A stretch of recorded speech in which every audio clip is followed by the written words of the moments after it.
Good morning, everybody. Hopefully, some people got some good rest overnight. My sleep was a little short from the late stream last night and then getting up early this morning to take a look at things.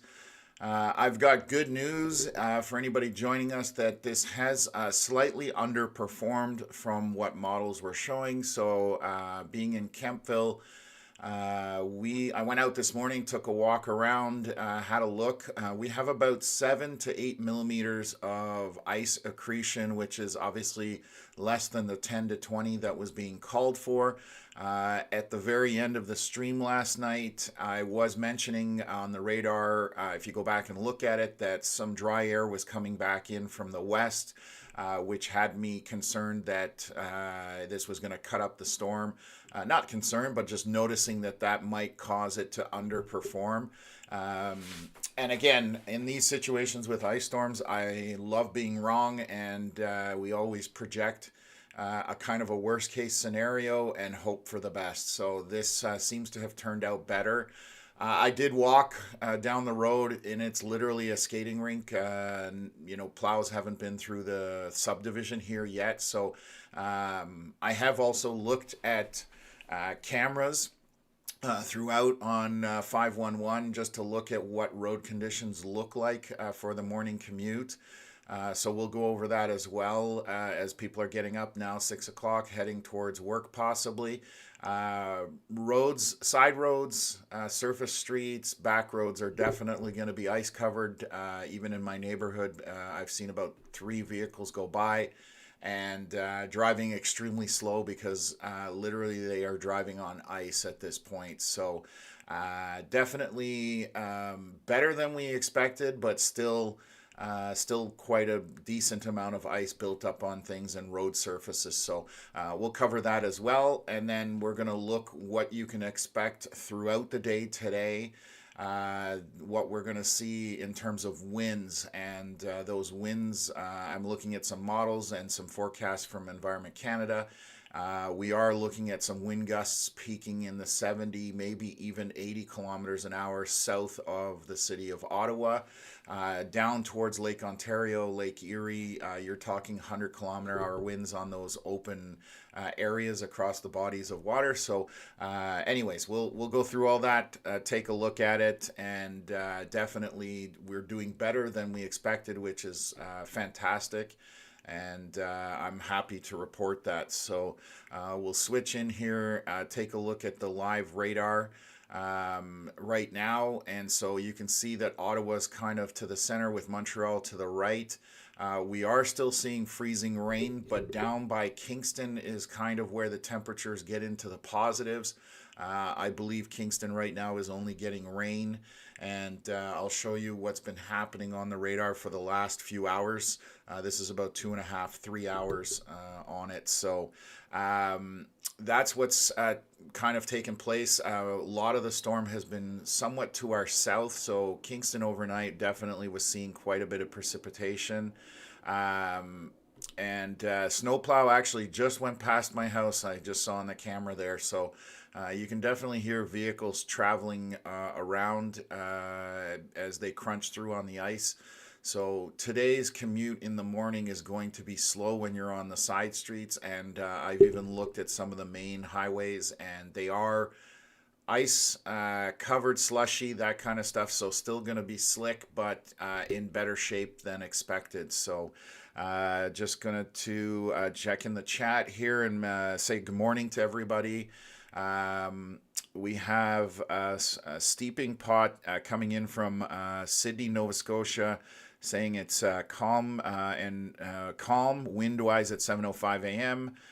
We went from a gray zone to a purple overnight. That's probably to do with freezing rain on the radar coverage.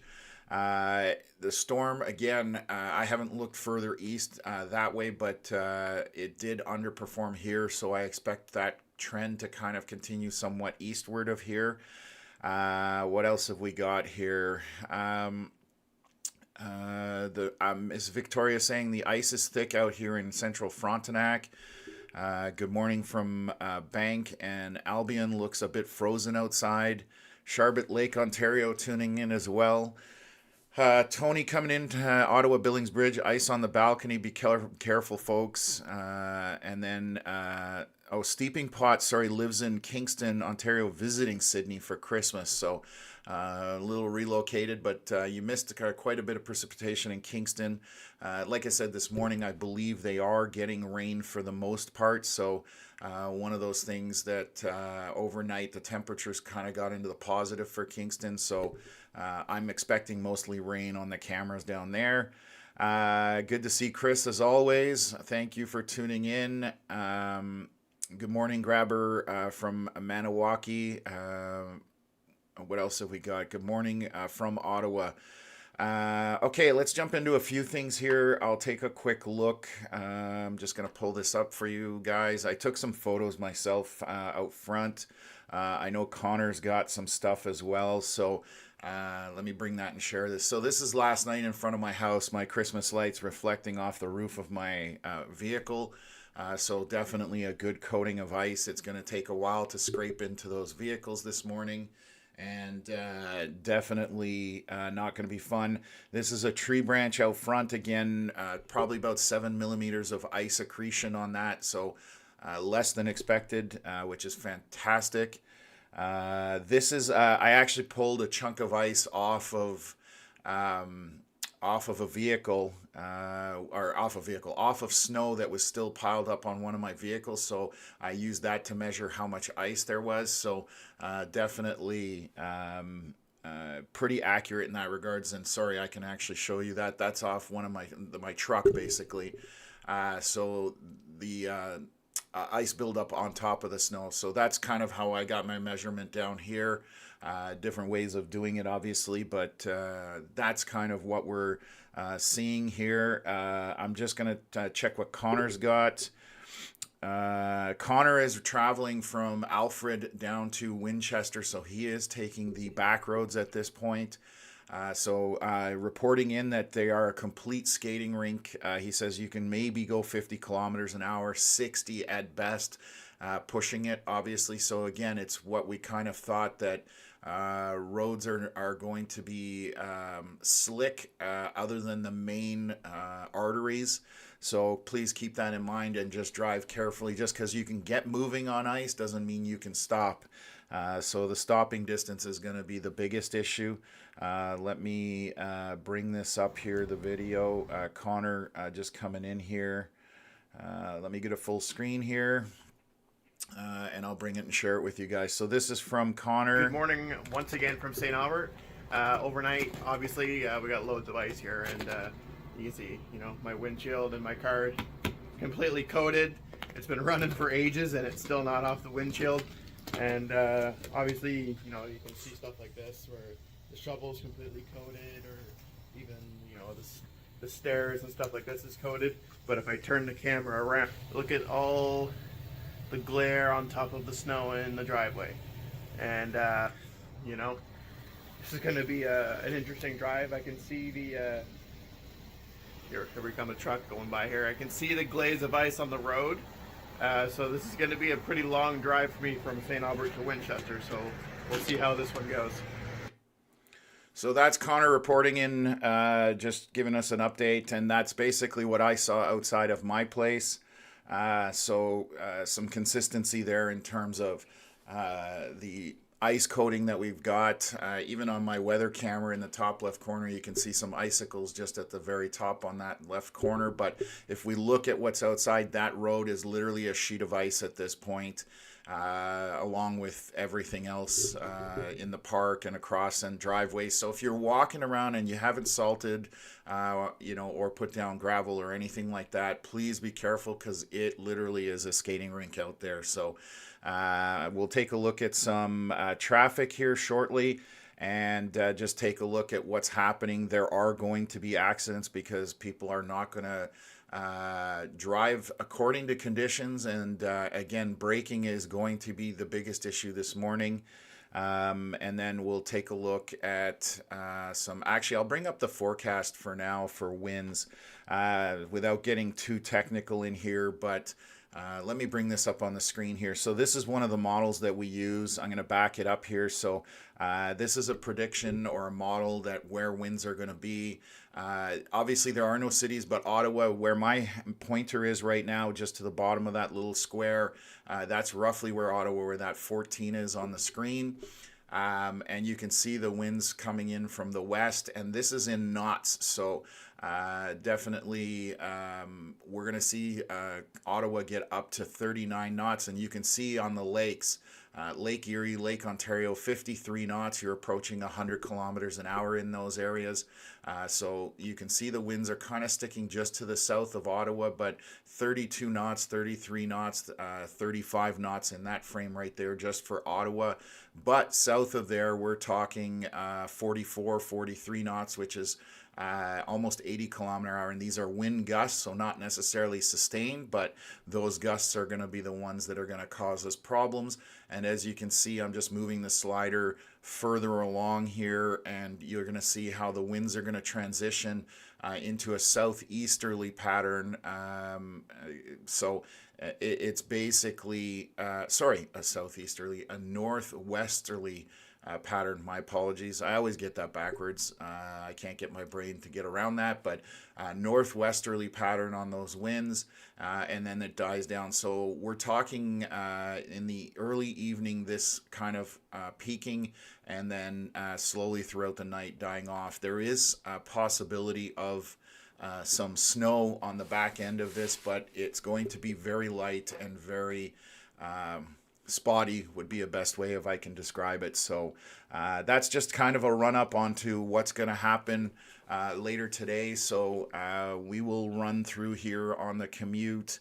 And then again, we're not going to run through the day here on the stream just to tell you guys it's windy out there, but that's what you can expect. So please, be careful, especially if you live out in the country.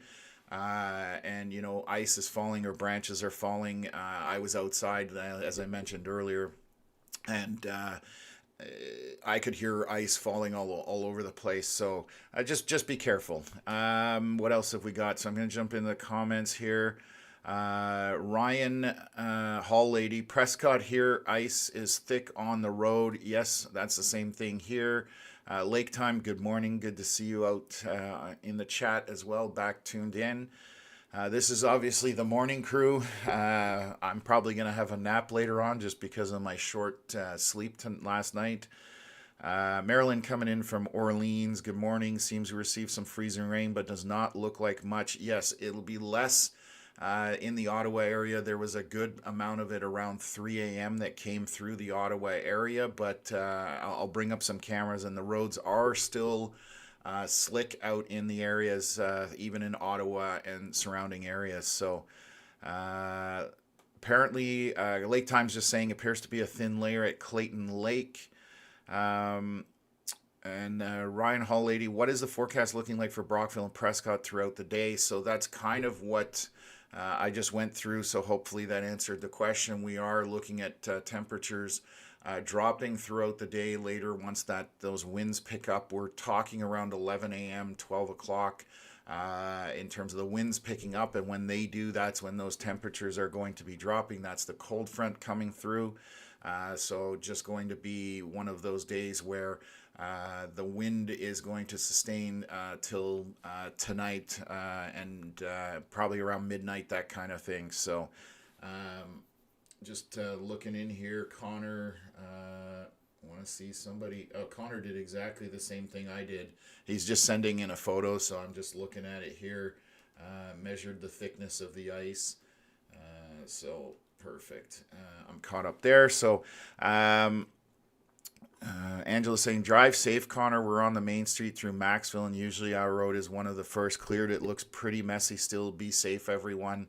Absolutely. Everybody should just take caution while driving in these conditions, because it will not be fun trying to stop in this. So Lake Time saying nap time for later for me too. So I might stick it out, but it'll be early to bed tonight maybe. So Milkman coming in. Good morning from Inverary, north of Kingston. We might have a bit more ice than shown at Connor's report. I don't think we got as much as ice as forecasted, which is, yes, that's accurate. The ice definitely is not as much as what we were predicting. Again, here in Kempville, I measured about 7 to 8 millimeters of ice accretion right where I'm at in Kempville, but whatever region, there may be less even than that, and some areas may have a little bit more because the precipitation was quite spotty overnight. And would love to hear from people if anybody has a look. The best way to measure ice is from, if it's on a tree branch, you go from the center up, to one side basically to measure it, or you can always just break a chunk off from the snow and measure it that way as well. So definitely less than we're expecting, which is fantastic in these scenarios, and we, that's what we look for. So ice storms, I love when they underperform. So again, today the big thing will be the winds. Get back in the comments here. Marlene, Perth has had a salt truck down Gore Street. I can see from my apartment. Light traffic near downtown and at the Tim Hortons. Yeah, Tim Hortons being the draw always in the morning. What else is here? Ms. Victoria saying, get yourselves the True North traction cleats, folks. They work. Those, if I'm not mistaken, those are slip-ons over your shoes with some good spikes on it. So, what else is here? Rick saying, Marlene, Perth had the trucks out all night, which is fantastic. Feature 866. Good morning. Not terrible by Pembroke. About 1 or 2 millimeters ice accretion. So thank you for that report from up there. The little snowplow or sidewalk truck just went past my place. I saw on my camera. So sidewalk will be a little easier to manage this morning. What else? So let's zoom in here. I'm going to jump into, and if you have questions about what's going to happen later on, again, we talked about the winds being the big issue at this point. So you can see this storm system is also, if you were tuned into the stream last night, this was moving significantly slower than it is now. Now the winds are picking up on the back end of the low as it moves through and comes around. So this is starting to pick up speed, which is another thing. It's moving through the area quicker as well. So let me bring up YouTube, or not YouTube, Google Maps, sorry. You can clearly see where there's still definitely some ice associated with travel this morning, and it kind of corresponds to the temperatures down by Kingston, Gananoque. The roads are mostly green, and as you move further northeast and north, you're definitely still getting those below zero temperatures in the region. And I'm just going to look here. Kempville right now, I think, is sitting at -2 roughly. Down by the 416, 401 Johnstown, we are looking roughly 0. And then for Ottawa, so moving northward, Ottawa's -4. So there's kind of every 50 kilometers of distance now. That's just a rough average that we're losing 2 degrees of temperature from the 401, 416 up to the Ottawa area. So still quite slick in these areas just because of the temperatures that are happening. I do notice just out by Montebello on the 50, there is a red. It doesn't show an accident right now, but this is to the east of Montebello, heading east towards Montreal. There is a red section there on Google Maps. That's the only big one I see this morning. But as you can see, all of Montreal just showing yellow for commute and traffic patterns due to obviously the ice buildup that's happening. Going to zoom in here to Ottawa. 417 Hunt Club still showing mostly green, which is fantastic. Gatineau on the 50 coming into Hull showing yellow, and then 417 east out of Ottawa, in and out of Ottawa, is also showing yellow. So coming from Carleton Place and coming down from Arnprior, Arnprior is showing better or faring better in terms of having green but still some yellow as commute traffic comes in. So we will switch over to some cameras. and have a look at that. So I will start actually at the 417 and Highway 7 split here on the west side of Ottawa. So we'll pull this up. We are showing this as 6:22 a.m., which is 2 minutes ago. You can see that it's definitely still shiny on the roadways. Definitely got some slick conditions there. Road crews have been out addressing it, but definitely still slushy and slick on the main highways. And just be careful driving out there. So let's continue on here. Take a look. We're going to go look at Canada. I'll see if I can pull this camera up, whether it's going to be any good. So this, you can see, obviously, the lanes are showing grooves, which obviously is ice and slush buildup in the lanes. Very light traffic currently. This, again, is at 6:22 a.m., so 3 minutes ago. We are looking eastbound here, and definitely people heeding the warnings, but roads, main highways, like I said, are probably manageable. It's those side streets and side roads that are going to be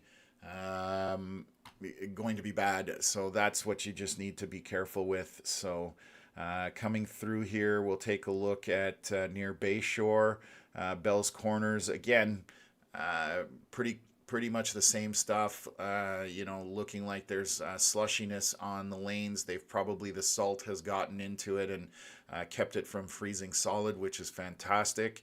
And then if anybody's driven on the highway who's watching the broadcast can report in what they're experiencing, by all means, we'd love to see it in the comments so I can share it with everybody.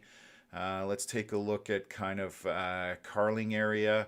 Well, this camera is totally iced over, so I can't really give you any kind of indication what the roads are like, but that's what we're seeing on surfaces. On this one is iced over as well at Maitland Avenue. Starting to see a trend here, but again, a little more traffic as you get to the 417 and Maitland Avenue.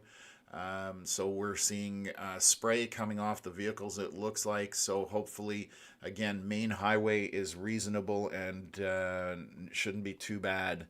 We'll come take a look from the opposite direction. Let's see here. This camera, unfortunately, not very good. I can't tell much from that one. And the sun should be rising in the next hour here. I believe, I'm just going to double check what time the sun is supposed to come up. Just checking my app here. Sunrise at 7:41, so an hour and 15 minutes when's the official sunrise. Let's take a look here at the split between the 174 and 417. Similar to what we've been seeing along the way here. So light traffic currently, and looks to be slushy and wet, but not too bad at all things considered. I will have a look at the Ottawa traffic cameras going into Orleans. So let's just take a look here. So you can see here, again, obvious ice and slush on the road, but much better camera in terms of the picture quality at night. So getting us a reasonable view. And again, traffic is quite light. Still early in the morning, but it's good to see that people are kind of heeding that. This is Highway 174 in Champlain. You can kind of see the surface streets are definitely iced over and not as clear as, for example, the 4-lane highways or the main arteries. So I'll go out a little further. We'll take a look here. This one's at 174 in Trim. So this one, same thing. Surface areas are slick. Looks like the main centers, some of them are actually showing up pretty good. And the further east we go, it looks like a little less freezing rain has accumulated there. Let's zoom out. I'm going to take a look at one of the last cameras here. And this is at Canaan Road and 174. Again, just looking a little slick and iced over. So that's kind of what the road conditions are like at this point. So Just keep that in mind as you travel.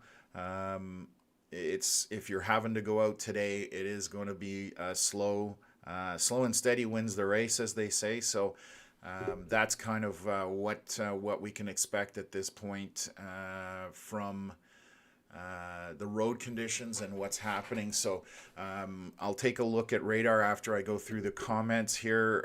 If there's any questions. And then we'll cover that to see what's coming on the back end. So I'll kind of zoom out and we'll look at the system on an overall view. What else here? It looks like it will be above zero for longer than expected today here in Barrhaven. Do we expect the outages to be as bad as expected with a larger melting period? So good question from El Grando.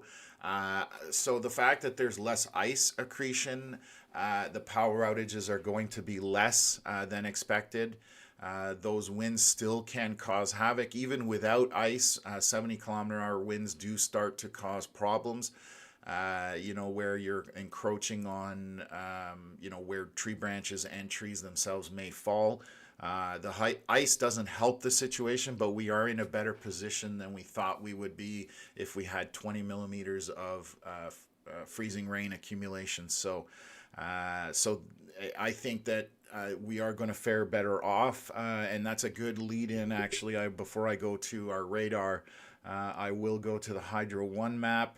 And I'll bring that up for folks here in Eastern Ontario. So let me swing that over here, and I'll minimize this. So you can see further to the west, definitely quite a few power outages scattered about, but Eastern Ontario fared reasonably well because there's less than we expected. But again, those winds are going to be the question mark later today. With winds gusting to 70 to 80 kilometers an hour, depending where you are, it could impact some power outages for some people. So, but again, it looks a lot better than I was expecting, and that's good news as well. So I'm just going to pull up the Hydro Ottawa map as well and just do a refresh here. Not showing any power outages throughout the Hydro Ottawa network, so that is good as well. So good signs in that regards, and I'm happy to report that as well. So Clarence Creek, all ice and still coming down, coming from Karina. Thank you for that update. Rick from Perth saying it seems the storm tuned into your stream and blew up as you got offline. And yes, I did talk at the very end of that there is looks like there's some dry air working its way into the back end of the storm. So it does look like that came to fruition overnight. Rick also reporting 417 eastbound Terry Fox on-ramp van rollover. So let's see if we can have a look at Google Maps. Terry Fox, where are you? Yeah, so I don't see, I'm going to see if I can pull up a traffic camera here. Bear with me for a moment. Where are you, Terry Fox? There's one camera here. Well, look at that. So this actually happens to be on camera. So Rick, thank you for pointing it out. You can see obviously a tow truck on scene already. And then the vehicle is in the median there on the left side of the screen. So it is slick. As long as you're driving with care, you will be okay. But if you exceed the conditions, you're going to end up in a bad situation. So just be very careful as you are heading out today if you need to. So Rick, thank you. It's fantastic that it's on camera so we can show it. Yeah, that's what we're going to see throughout the commute, being 6:30 in the morning. We're just getting started in that regards.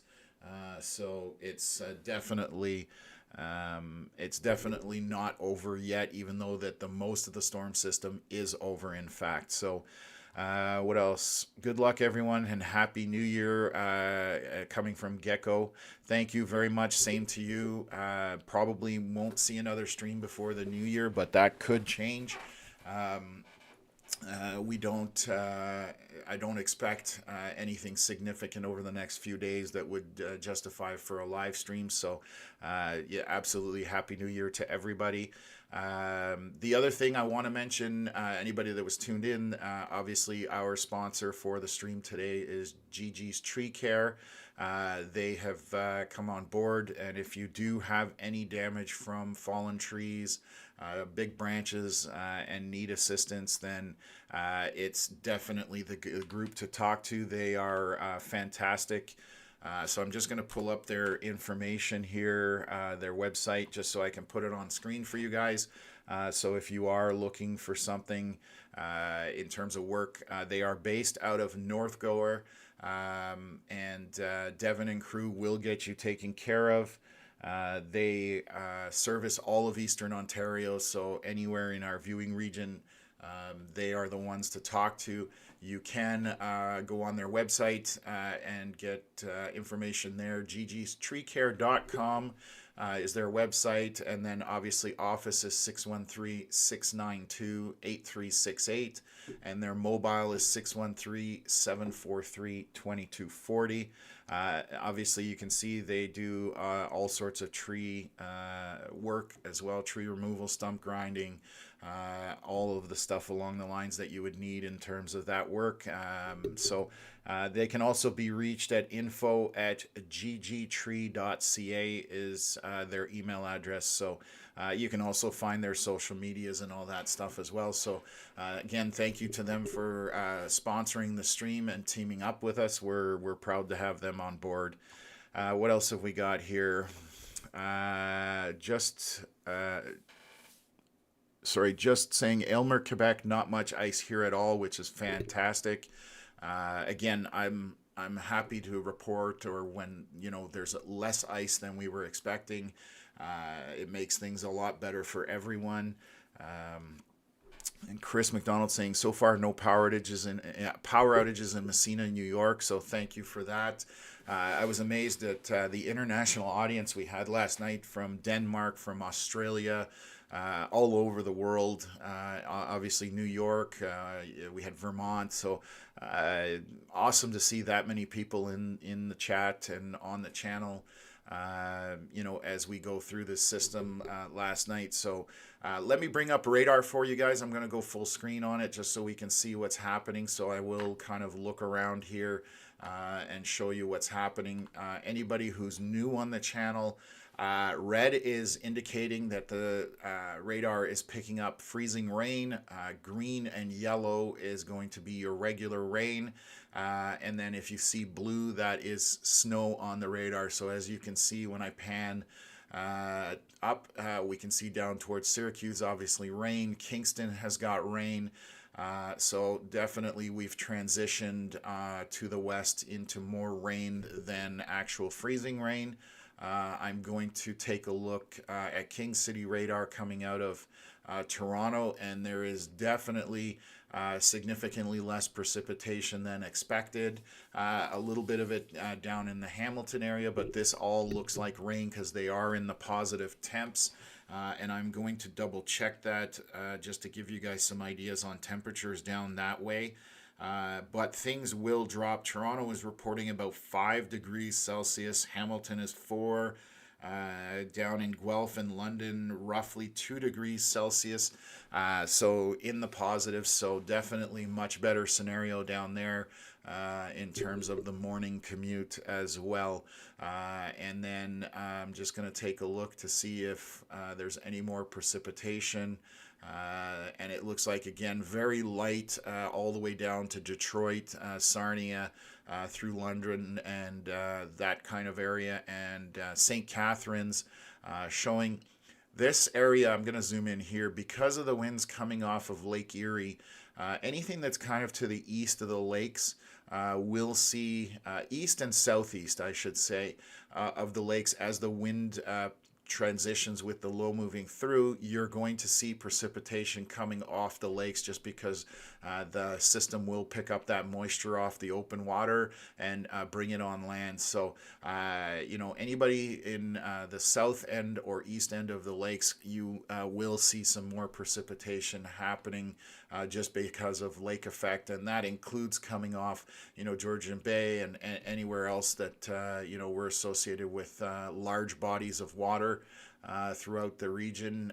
You will have that lake effect precipitation happening. So I'm just going to move back to Ottawa here and just take a look at things. Okay, jumping back into comments here. Angela asking, Tom, what is the best way to send you photos of what things look like where we are? There's a couple of ways of doing that, so great question.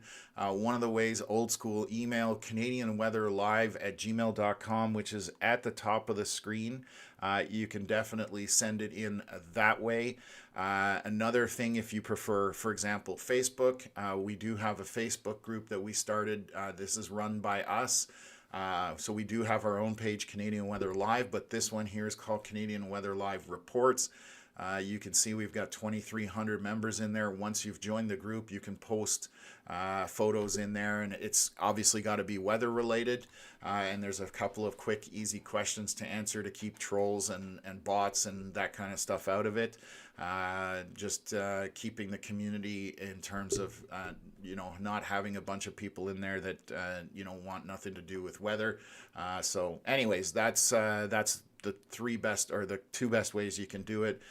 Emailing us and then sending it through on Facebook is the other way as well. So thank you very much for that question. And I know Veronica, it looks like reported or responded to you on that. Thank you, Veronica. What else is here? Was watching Ryan Hall's stream last night when I discovered yours. Nice to see we have a Canadian option. Yes, so we are Crash Bandits. Thank you for that. We definitely, Ryan Hall, obviously, and Max Velocity down in the States, they deal with high-end severe weather, obviously, in the U.S., just because of their storm season throughout the spring and summer. And throughout the rest of the year. So that kind of brought this about for us just because the Eastern Ontario, Western Quebec region was somewhat underserved. We played second fiddle to Southern Ontario and Southwest Ontario. So Connor and I, being weather enthusiasts, saw a void that needed to be filled. So we started, I think our first live stream was I'm just going to actually double check here. I think our first live stream was end of June or mid to end of June. And that's when we kind of started things to see whether there was going to be a response to this. And the feedback has been amazing from you folks. And we're doing it for you guys. If I was sitting here talking to myself and nobody was in the stream, then obviously nobody's interested. But we had last night over 1,100 concurrent viewers. When we kind of peaked on the stream, which is phenomenal for a small channel like ours. So we are trying to grow it, and we're going to add features, we're going to add more coverage, and then we're going to try, I've mentioned it a couple times on the last few streams, we are going to try and deploy a camera network throughout Eastern Ontario and Western Quebec, where we can actually patch in and get video rather than the still images that we're getting on 511. So this is the camera that we're testing. So we're looking to see if this works well. Then we will deploy some of these throughout the region just to be able to patch into them and have a look at them. So I see another photo here for Connor. So I'll bring that up. And give me 1 second here. So, excuse me. Let me share this. So this is a photo that Connor sent in, so you can see ice thickness there. And again, we're looking at probably 10 millimeters or less, which is, again, good to report because things have somewhat underperformed. So that's the good news for this end of things. So let me just close that off, get back into here. Okay, jumping back into the comments. Neil, can't wait to get to Saskatoon to see my son and get away from the miserable UK. So welcome to Canada when you do get over the pond, as they say. Saskatoon might be a little chilly and brisk. The prairies definitely get those low temps out there, but hope you enjoy your time with your son out there. Here in Quebec seems calm at the moment, a little bit of ice, but not major, which is fantastic. That's from Spartacus, so thank you for that. Neil, thank you for the compliment. Superb content, gents. Uh, what else? Getting the same weather from that system here in central Vermont, coming from Powder Milk. Yeah, further to the south, you can obviously see.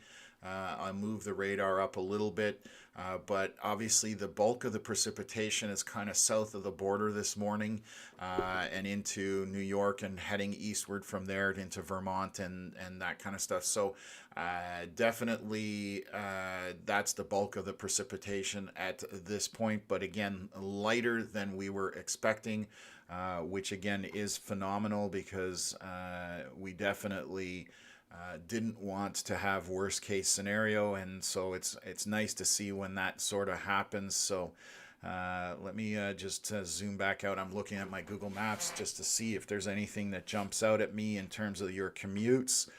Again, pretty slow through the region still in terms of Eastern Ontario and through Ottawa and into the Gatineau side of things. The 50 has a bunch of slowdowns. I'll share that here. We've kind of covered it, but you can see just slowdowns at this point, nothing major. There was a slowdown earlier here, but that has cleared up.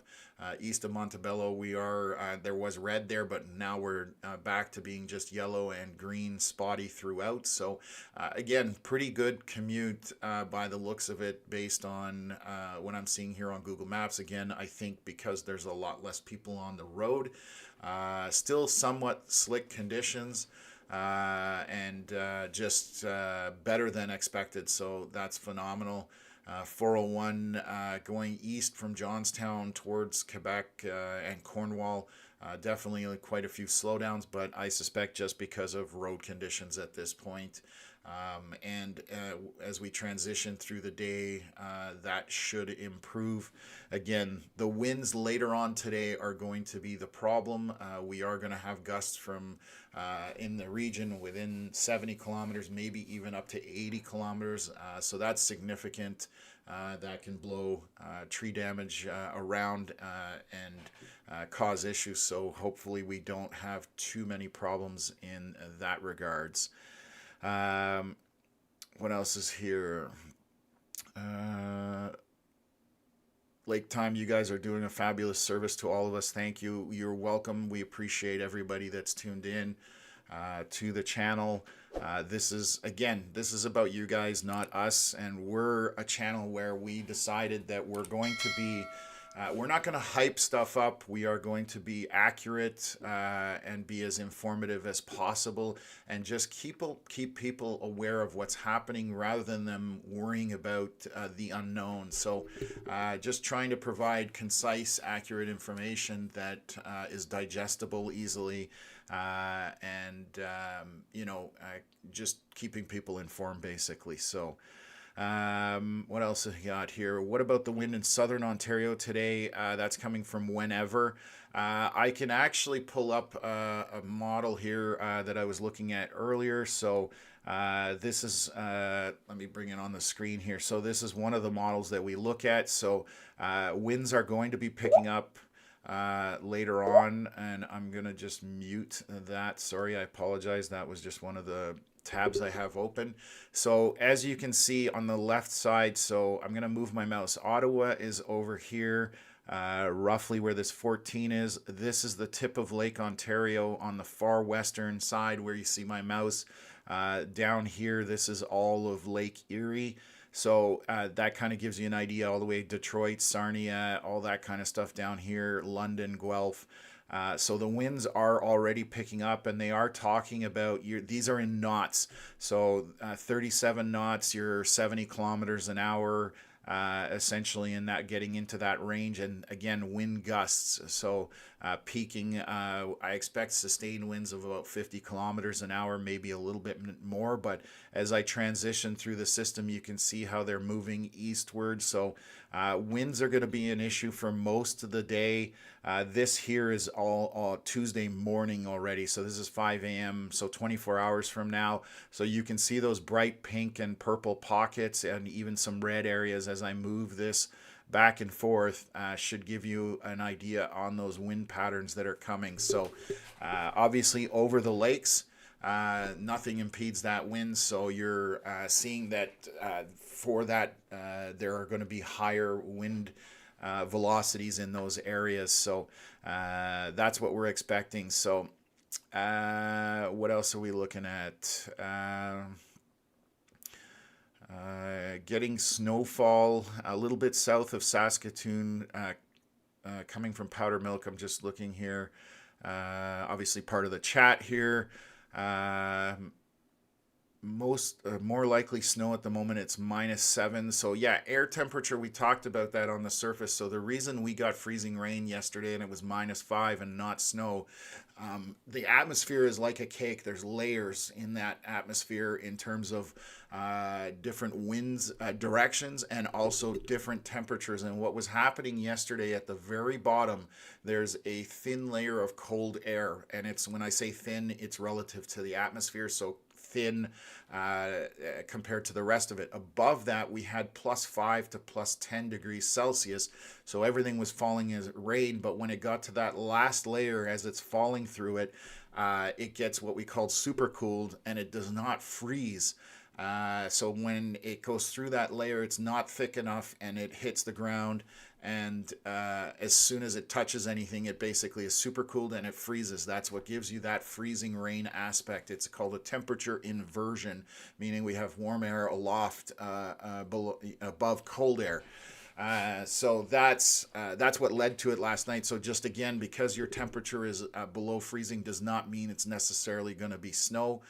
Today, I think that we are going to see that warming trend in the morning.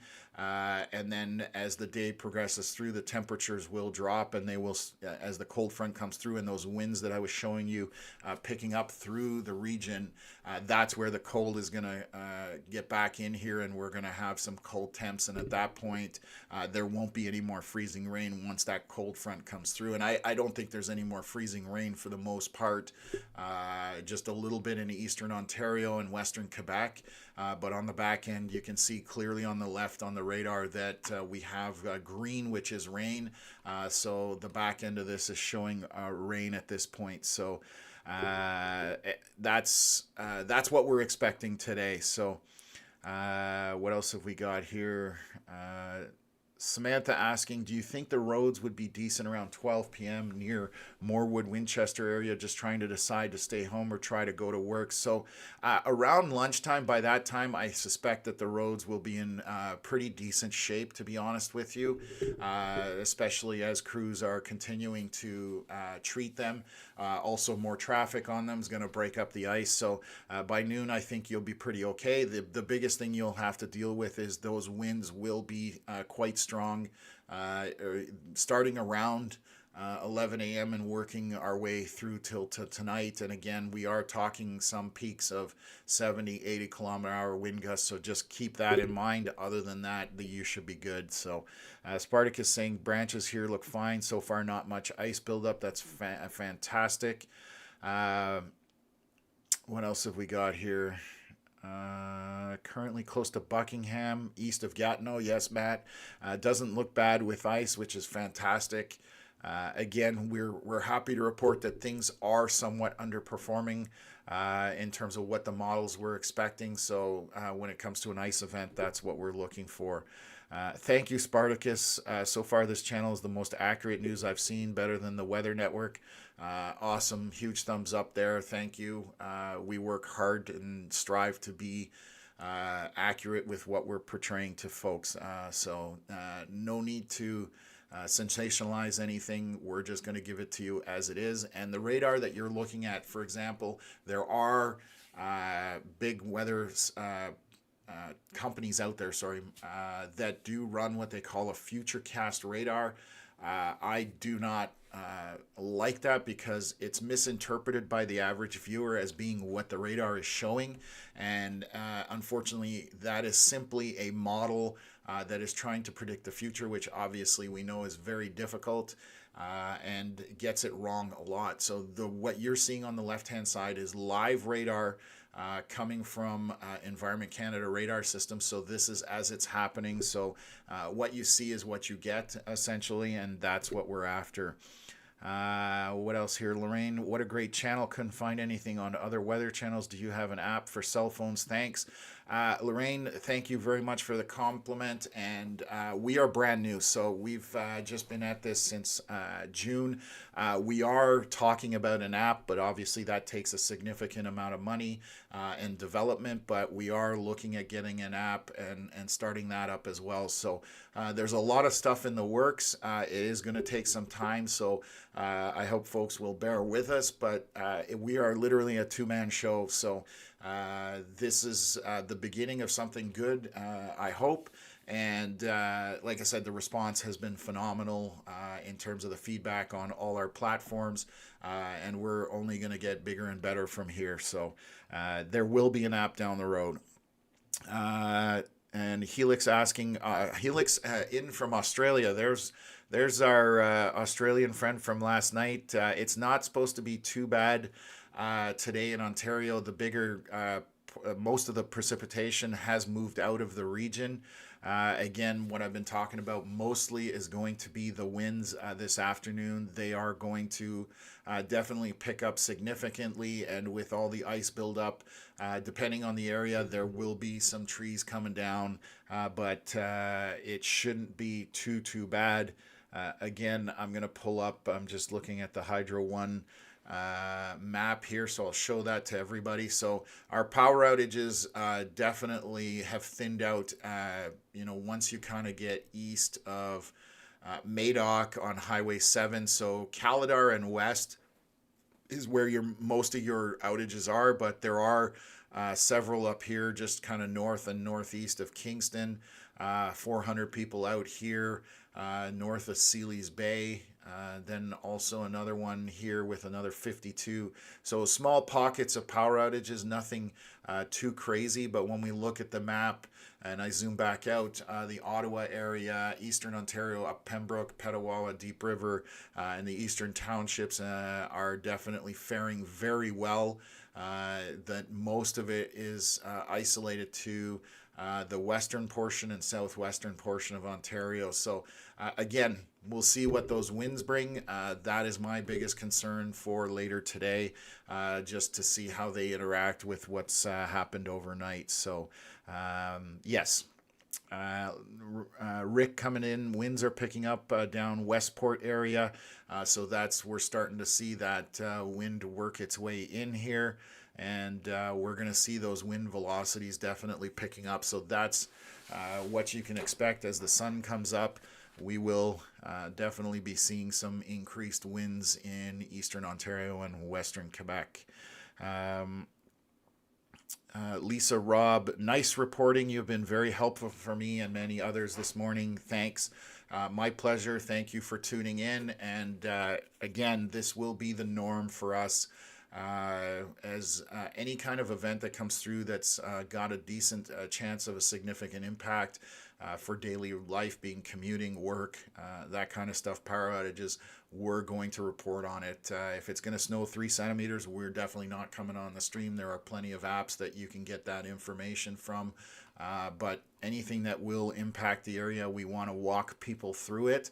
And this kind of started for us in the severe season in the summer. A lot of people that have anxiety with severe thunderstorms and severe weather. Ottawa has had some tornadoes over the years. We've had some strong winds, Derico that came through in May of 22, all sorts of things. So we like to tell people and inform them so that they know that they don't need to worry. That's the part I enjoy more. Other networks or other companies try and hype stuff up to get clicks and links and doomsday scenario, and that's just not what we're about. So awesome to get the feedback, and even if you guys have negative feedback, please leave it for us. You can email us we're always looking to improve. So again, it's about you guys, and we want to do what you guys want to see. So if we can, we will definitely do that. Good morning, Andre. Hi there. How bad is Ottawa this morning? You are all true treasures. Thank you so much for keeping us up to date. Our pleasure. Andre, when you're tuning in, the ice accretion or buildup overnight was less than expected. I'm down in Kempville. It sounds like we got more of it. We got about 7 to 8 millimeters here. Into Ottawa, it looks like there's less of it, so things are definitely looking better. I will pull up some traffic cameras just to give you guys an idea across Ottawa.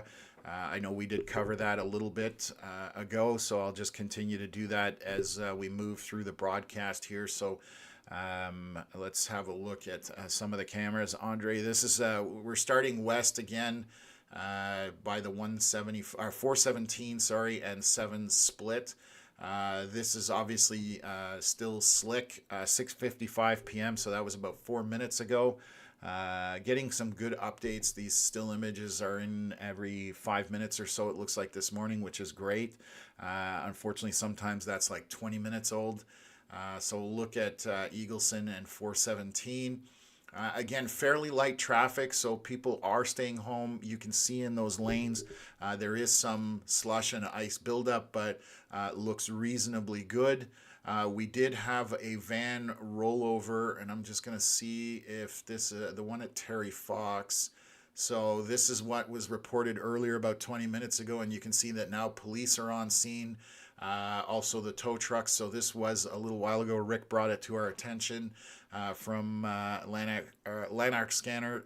Always a great guy on the chat. So definitely still slick out there. This person unfortunately ended up in the center median there. Hopefully everybody is okay and it's just minor, but again, still slick road conditions out there, even though we didn't get as much freezing rain as expected. I'm going to take a look at the 416, 417 interchange.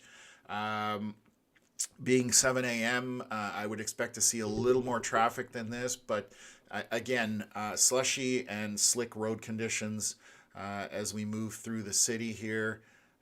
I'll take a look down by, Maitland camera is covered. I think this one was covered as well, so those are all solid ice. So can't give you kind of an idea on that.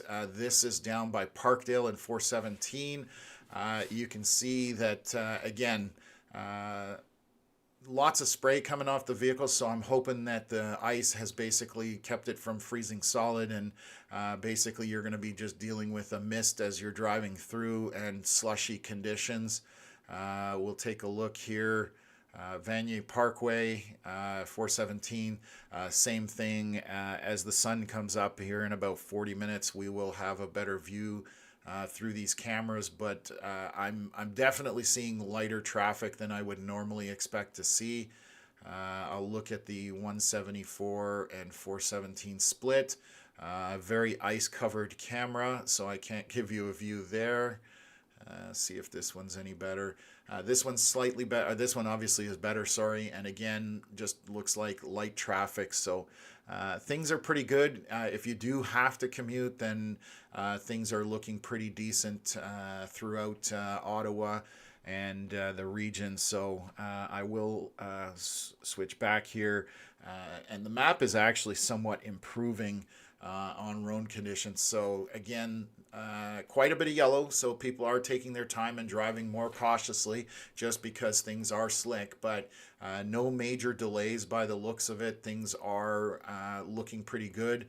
This is the last area, if we look back at radar, where the last of the precipitation has kind of moved through, so kind of the last of the freezing rain. If we look back to the southwest, 401 is green all the way through, all the way to Oshawa. I mean, the commute in Toronto, I almost want to say this doesn't look accurate because there's just no slowdowns whatsoever down in the Toronto-Mississauga GTA area. Down along Peterborough, Highway 7, very clear green until you get back towards, Sharbot Lake, which again, Perth, still somewhat just out of that precipitation. So just giving you a good idea as far as what travel conditions are like throughout the region. What else have we got here? Kathy saying thank you for all your hard work, Tom and Connor. You guys are welcome. What else? Okay, cool. Thanks, Tom. My wife's boss is there at present visiting family for Christmas. So good to hear. It's now my time for sleep. 10:30 p.m. here in 27 Celsius. Keep up the great work. Stay safe. Thank you for tuning in from Australia. Definitely try and keep cool.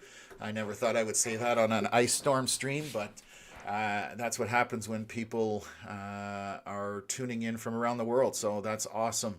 Thank you for that. What else have we got here?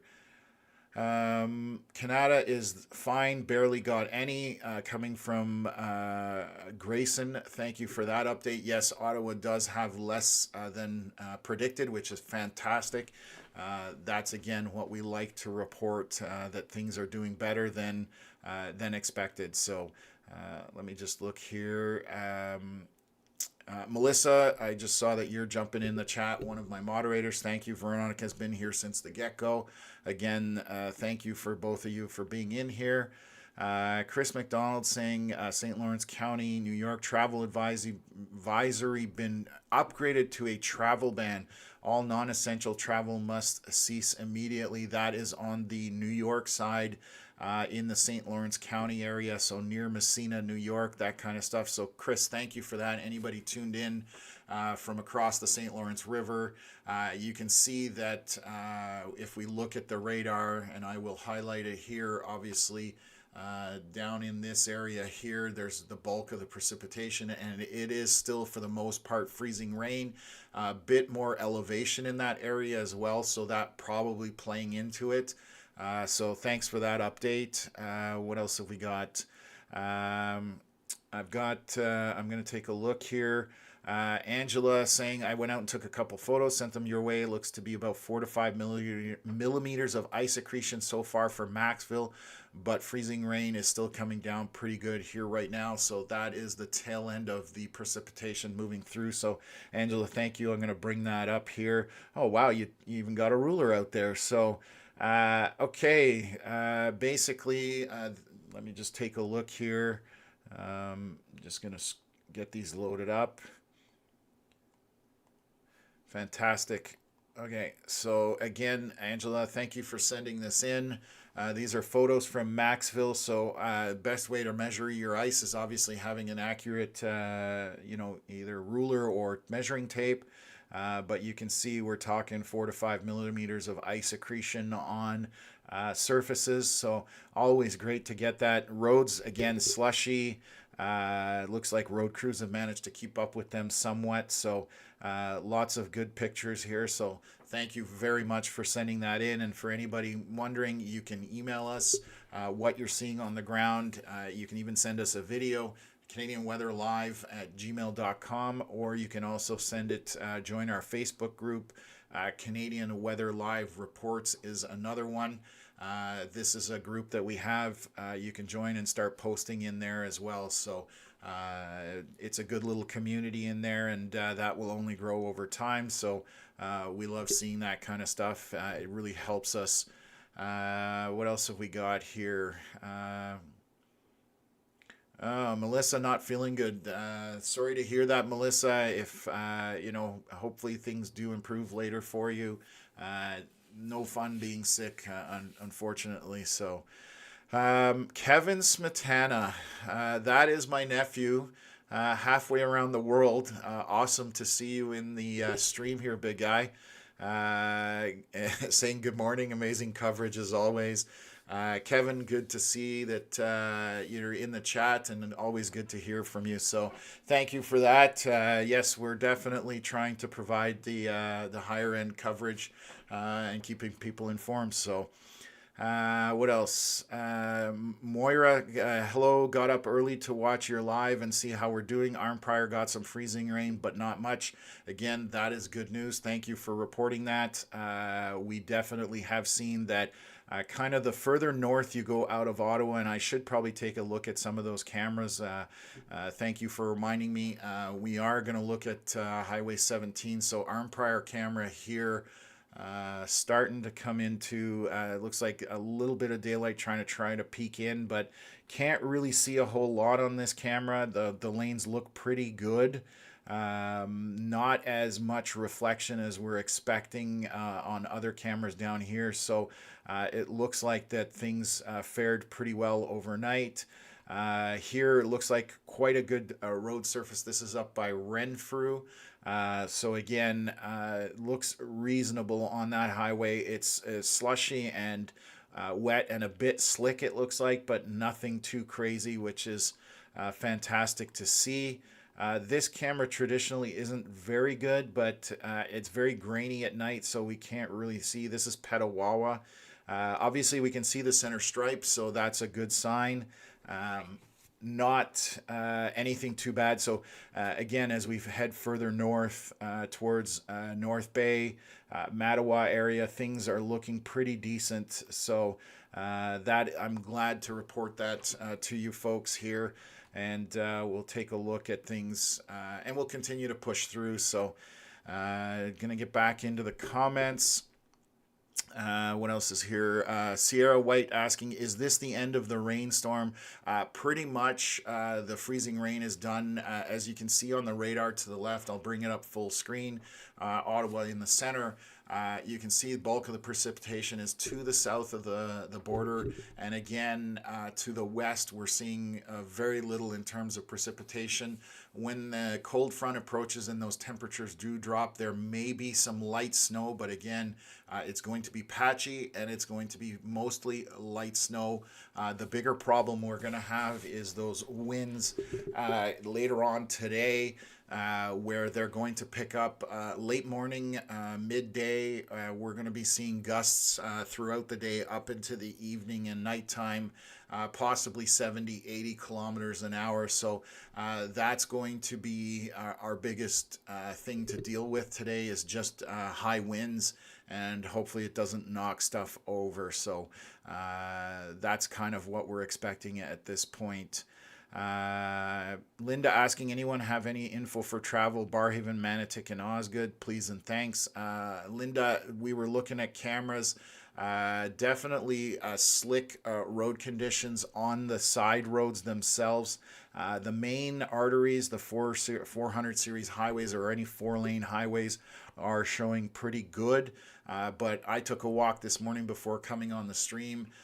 This is my neighborhood in Kemptville, just to your south, and they have salted a little bit, but literally I could skate across the road if I wanted to this morning around 5:30. So the side roads are going to be slippery when you're on the back roads, that kind of thing. When you get onto the main arteries, you're definitely going to find that the roads are better. But if you do have to travel, Linda, just take your time, be slow and cautious.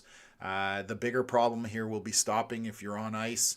You can get going, but you may not be able to stop as quickly in terms of the icy conditions. So just keep that in mind. So that's what we're noticing throughout the region today. So not too bad in Nepean. Good to hear that from skiing. Skiing. So basically, again, the storm system overnight did underperform, which is fantastic, and that's what we're seeing. We're asking how long the winds will continue to be a problem. They're going to be, so basically from late morning, and we're talking Eastern Ontario in terms of timing, late morning all the way to midnight, and then slowing down overnight is when the winds are going to be a problem. So an extended wind event as that cold front does come through, but it will improve towards the evening and then go from there. So it's things will improve, but they are going to be sustained winds throughout the day. That's what we're looking at. What else? Waffles. The forecast was memories of 98. Thankful it isn't that bad today. Cheers. Thanks for tuning in, Waffles. Yeah, I mean, our prediction was more along the lines of April of 23, where we saw, so a little bit under that was what we were saying, 10 to 20 millimeters. of freezing rain. And that April 23, we saw about 30 millimeters of freezing rain, so it was a little less than that. Ice Storm 98 hopefully is never something that is repeated for us. There were areas of 100 millimeters of freezing rain accretion, which is off the charts, basically. So I lived through that. Don't ever want to do that again. And I'm sure there are plenty that are tuned in that don't want to live through that either. So again, it's always good when ice storms underperform.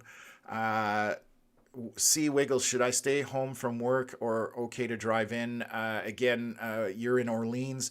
Depends where you're going. I think the main arteries are going to be fine. If you are going in later this morning, they're going to be even better. The crews have managed to keep up in Ottawa. Again, it is slick, so you have to drive according to conditions. We were showing on camera. I don't know how long you've been in the live stream. In Canada, we did see a vehicle leave the highway and is in the median. It was a rollover down by Terry Fox. I'm going to just actually pull that up and see. This was at 7:10 about 4 minutes ago, so I'll bring it up. So that vehicle accident is still there. Obviously, I'm assuming they were exiting the highway and the off-ramp was more slick than they were expecting. I'm just speculating, so obviously take that with a grain of salt. But if you drive carefully, you should be fine. It's just your comfort factor in driving in kind of slick conditions. That's the bigger thing at this point. So what else have we got here? Dolores coming in from Spencerville area, just south of me. Again, I'm in the Kempville area, so neighbor to my south there. Welcome. Lots of ice here on roads, and there are no salt trucks yet. Elgin, Ontario, coming in from Created in the chat. So hopefully they'll get those salt trucks out there soon for you, so that the roads can improve. I do know that again, the winds are going to pick up and freeze things off fairly quickly, just with that wind chill coming through with 70 kilometer hour, 80 kilometer hour wind gusts later today. So what else? Staying home always sounds like a good option. I agree with that. It's the safer option. You can't go wrong with it. It's just a question if you can miss work. That's what it boils down to. So most jobs, I don't think, that if you take a day off, obviously tip of the hat to first responders, snowplow operators, those folks that are out there keeping the roads safe for us. And those having to work in these kind of conditions, linemen, obviously, and communications bell people, that kind of stuff, they don't get a day off. So when this kind of stuff happens, so thank you to those people. Alex coming in from Pembroke was on the stream last night. Good morning. Not terrible here in Pembroke. Trees don't look too heavy, which is great news. We are hearing as we move northwest from Ottawa that the freezing rain is lighter and lighter, and we did look at cameras a short while ago from there. So it's definitely much better than we were expecting, and the commute should be reasonable there. So 511 Ontario is showing 400 series roads around Ottawa to be green. Good, coming from Waffles. And yes, they're reasonable, but again, they are slick. I'm looking at cameras. There's definitely areas that are slick. So you've just got to, take it easy and drive according to conditions.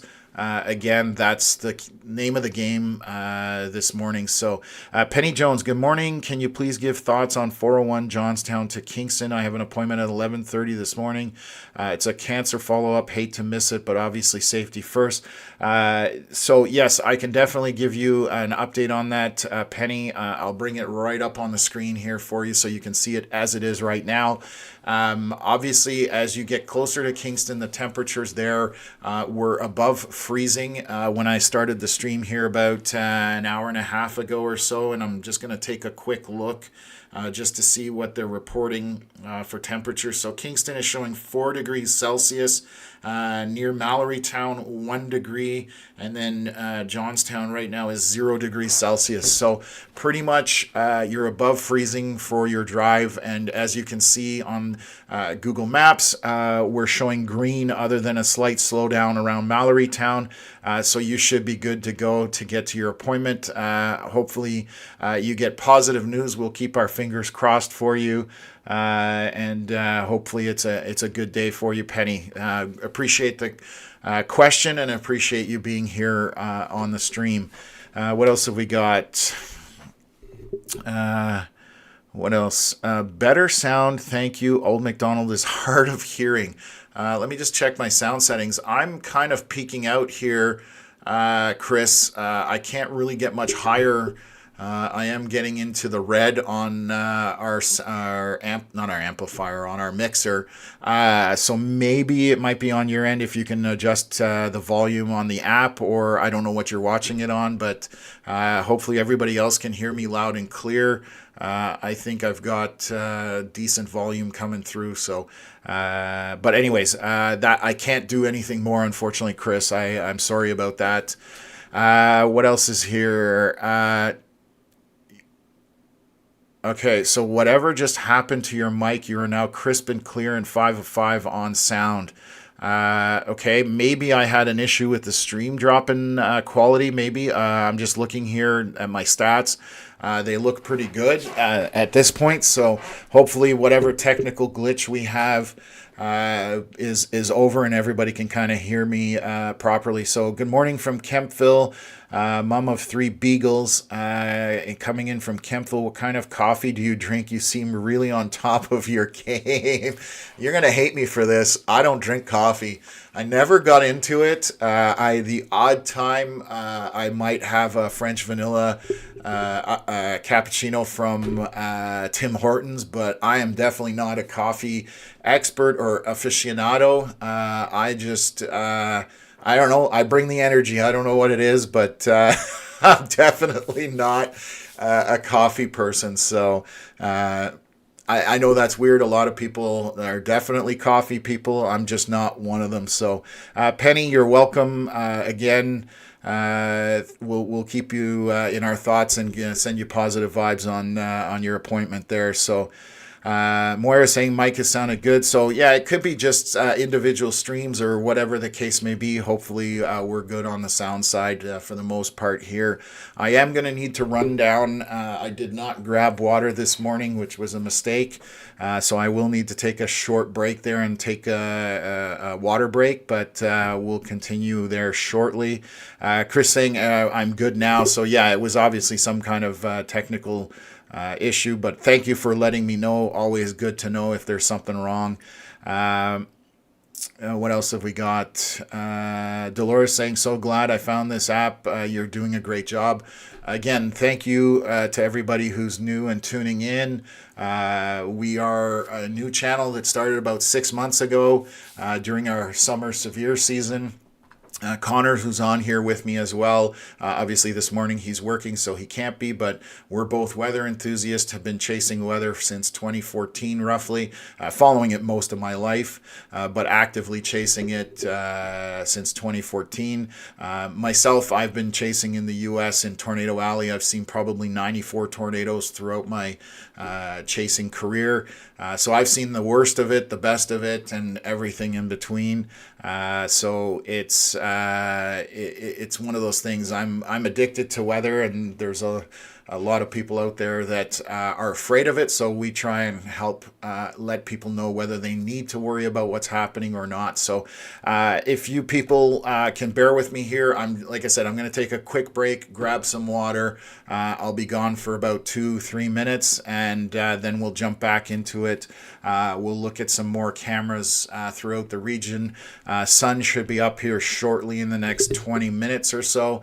Already seeing on my camera that obviously the light level has gone up and we're getting better visibility. So we'll start looking at some stuff from there. So I will be back in a few minutes and we'll talk then.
Okay, I'm back.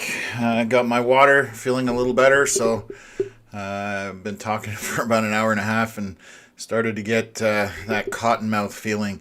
Um, what else? Okay, so let's jump quickly into any more questions. Danny saying, let's hope no snow tornado forms or no severe cold. The temperature is definitely going to drop in the region. I'm just looking at my one of my apps that I use here. By midnight, we're looking at -10 in the Eastern Ontario region. So we are definitely going to drop in temperature, but -10 is nothing that we can't handle. In Eastern Ontario, we've had much colder than that. So significant swing from being around the just on the positive side of freezing down to -10 overnight. So that's those winds that are going to pick up with that cold front moving through. So that's going to be the issue there. Snow tornadoes, I've only ever seen one, and it's actually came off the lake because it was very cold. It was just off Lake Erie. And literally snowing, and we saw what's called a water spout. Whenever there's a rotating air mass with a funnel over water, they call them water spouts. But when they're on land, they're a tornado. So obviously, it was a hybrid where it came across and came onto land and became a tornado. I'm going to use that in quotation marks. One of the rarest things I've ever seen. It does happen, but it's extremely rare because usually for that kind of stuff, you need a lot of moisture in the air, good temperatures, and cold air aloft for you to get those severe storms. So just a rare thing that you don't necessarily see often. But that's one of those memories that will sit with me for quite some time. I definitely remember that like it was yesterday. Again, anybody tuning in just now, the snow on the back end of this, once things, we are going to see rain in the interim. And then later on, when the temperature does drop, we are going to see some light snow, very light and spotty is essentially the best way I can describe it for you folks. So nothing serious expected in terms of accumulation. It's going to be quite isolated. So that's the good news for that end of things. And then again, our main focus for today is going to be those higher winds that we're getting forecast as the low moves kind of through from west to east. On the back end of it, we're going to see wind gusts of probably somewhere 70, even up to 80 kilometers an hour. The further south from Ottawa you get, the more likely that is as you get closer to Lake Ontario. Obviously, those lakes are wide open with nothing to impede the winds. So the eastern portion of Lake Erie and Lake Ontario, we're talking some areas, 100-kilometer-hour winds are predicted for that. Even Point Petrie, Picton, Sandbanks, that area that juts out into Lake Ontario, they're talking gusts of up to 100 kilometers an hour. So that's pretty significant for damage in terms of trees falling, that kind of stuff. So what else here? Denise coming in saying, no more rain coming down here in Bourget, light wind. Saw a few cars drive by and seemed to be good control. Driving seemed at normal speeds, maybe 70 kilometers an hour or so. Thank you for that, Denise. Good to hear that it's, things are better than expected. And that's, again, if you look at the radar on the screen, I'm going to actually pause it so it stops running here. This is zooming in. I'm going to bring this up full screen. We can see that obviously the only areas that have pockets of precipitation are kind of around the Ottawa area. Eastern townships, for the most part, other than the extreme eastern townships right near the Ontario-Quebec border, still a little bit of precipitation there, but very light. And it's moving out of the area, and there are again small pockets of precipitation, but nothing really to get wound up about. This is just very minor precipitation at best. So things are definitely looking very good on the precipitation front of things. And again, the concentration or our focus will be those winds later on, as I've been talking about on the stream this morning and also on the stream last night. That was kind of in the writing there. So let me take a look here. I'm going to bring up some some traffic cameras. I apologize. So let's take a look around the region. I'm going to look at Google Maps first, actually, and then we'll look at the cameras. So you can see when we started the stream, if you were here at 6 o'clock this morning when we started the stream, there was a fair bit of yellow across this portion, and you can see as the precipitation is moving eastward, those slowdown areas are moving in. And for morning commute at 7:30 on a Monday morning, you can see it's still very light for most part. We haven't even seen an orange or a red come in. Obviously, people taking extended holidays, heating the weather as well.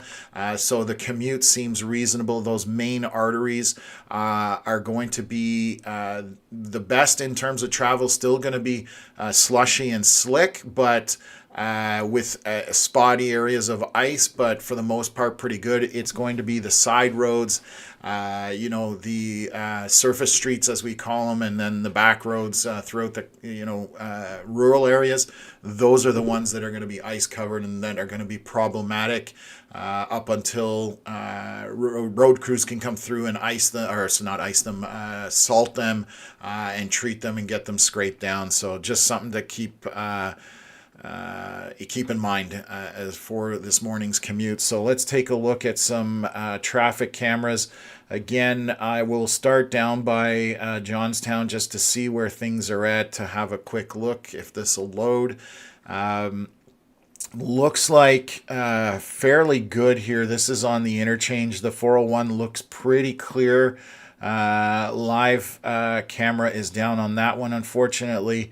I'll look at the 416 here coming just north of Kempville, crossing the Rideau River. Very light traffic. Lanes look fairly clear, but there is obvious slush and ice buildup on them. As you can see, the passing lane definitely showing a lot more slush and ice in it than the rightmost lane, and you can see an icicle hanging in the middle here on the camera itself. So just what we've been seeing throughout the region.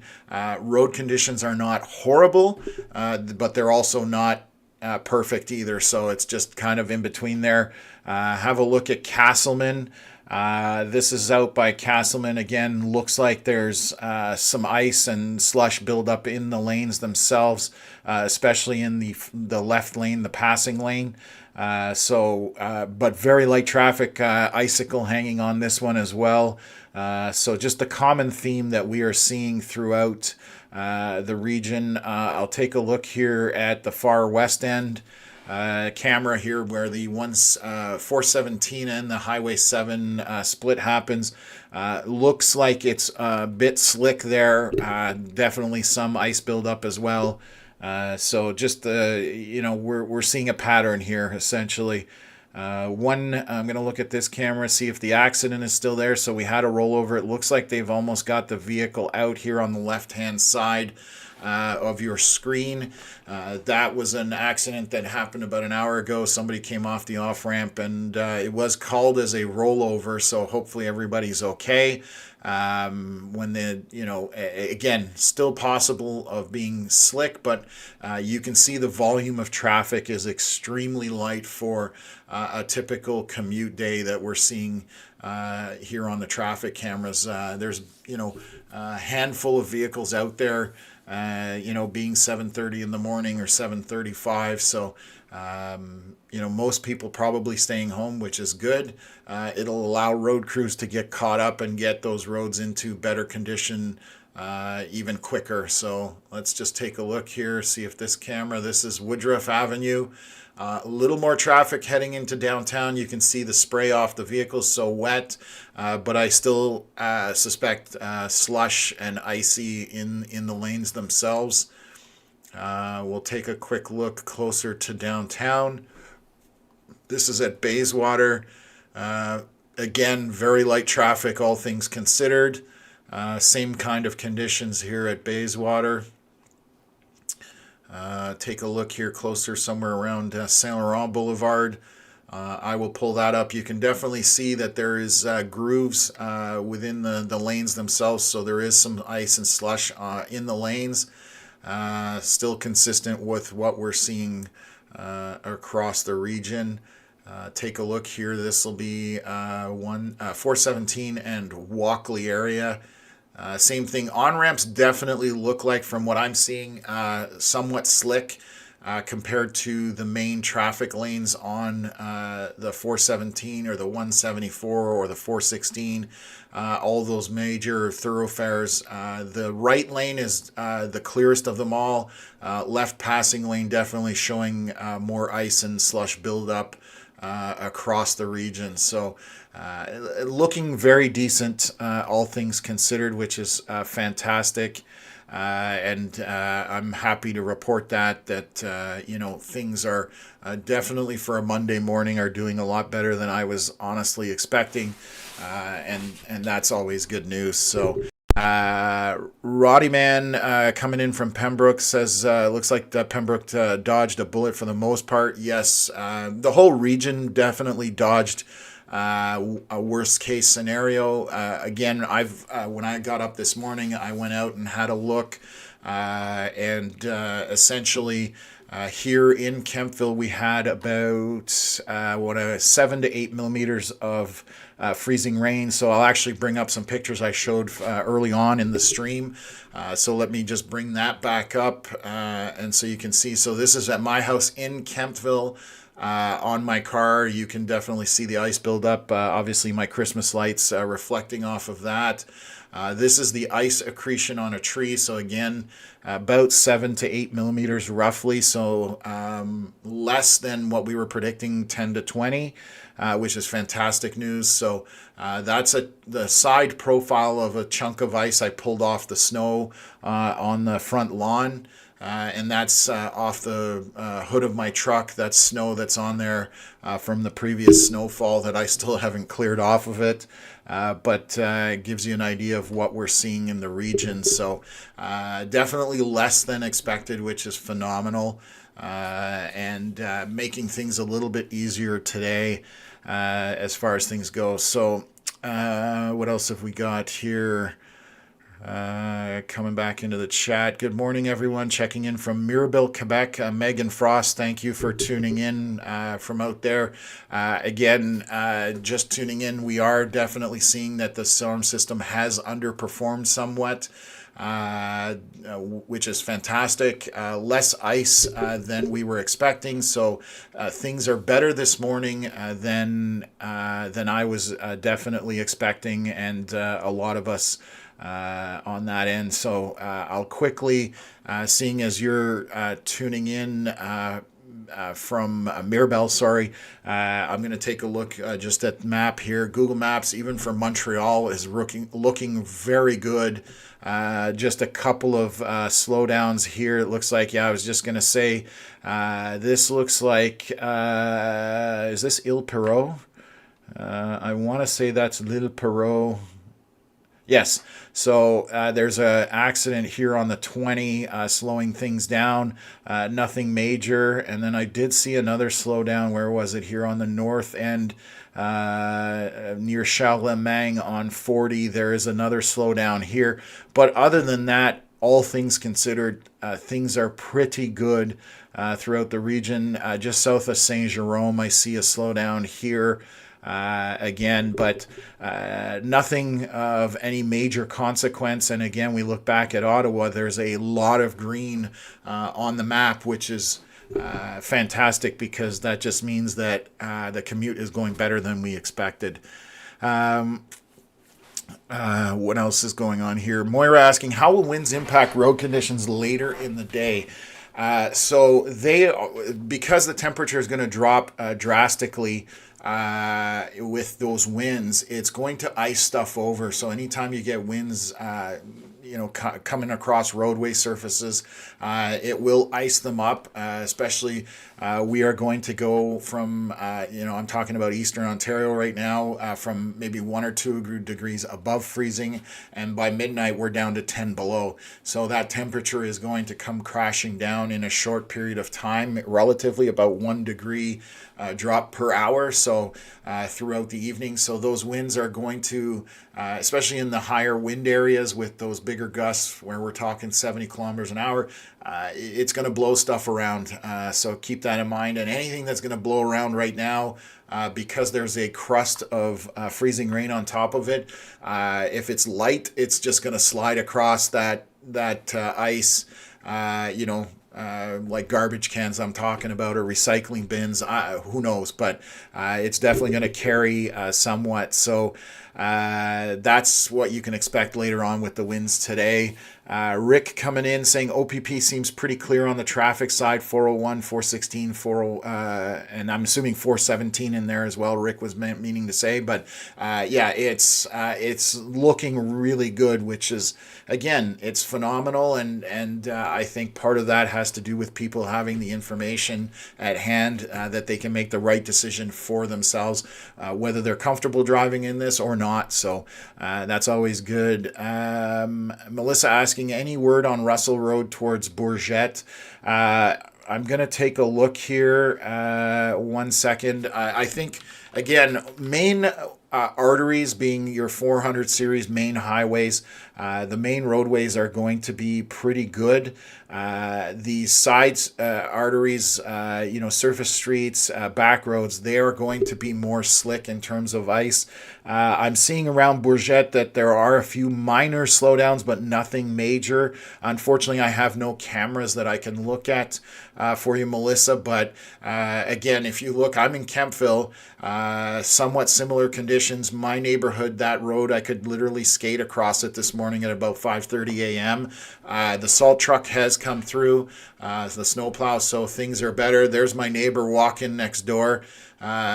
Seems to be pretty good on the sidewalk. They did have the sidewalk machine come through. So that's my neighbor Dan taking his dog for a walk. So reasonable conditions at this point, but still slick in areas. What else? Alex coming in from Pembroke saying currently very light rain, a mist-like rain, doesn't seem to be freezing anymore. Side streets near me sound wet. Storm definitely underperformed, which is good. Yes, absolutely. Rick letting us know that there are no injuries on that rollover. Driver was out walking around when police got on scene. So that's phenomenal news.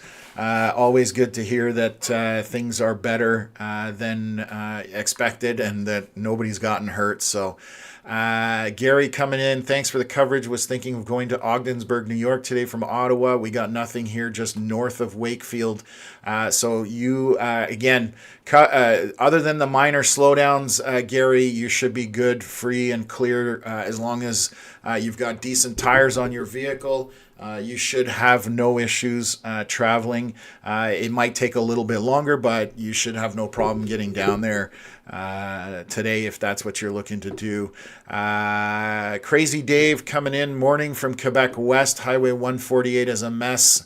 It's slowed down, and yes, it's definitely one of those things where you are going to see pockets of slow travel. Again, the 4-lane highways are going to be the best, and it's only kind of going to go down from there as you come down to side streets.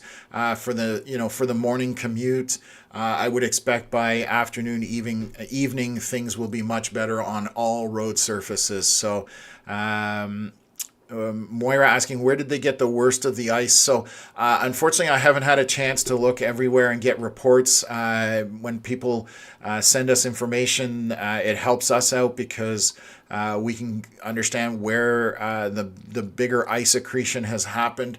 I would suspect, based on last night's coverage, Peterborough, Barrie, down in that area, they've probably got the most of it, and kind of east of Peterborough. I know Kingston and north of Kingston definitely had quite a bit of precipitation overnight. But I haven't had accurate or reports from those areas to give you any kind of numbers, but that's kind of what I've been seeing there as well. So,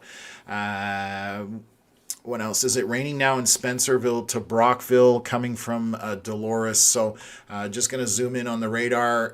Spencerville to Brockville is definitely extremely light, and it looks like it's more than likely rain at this point, so not freezing.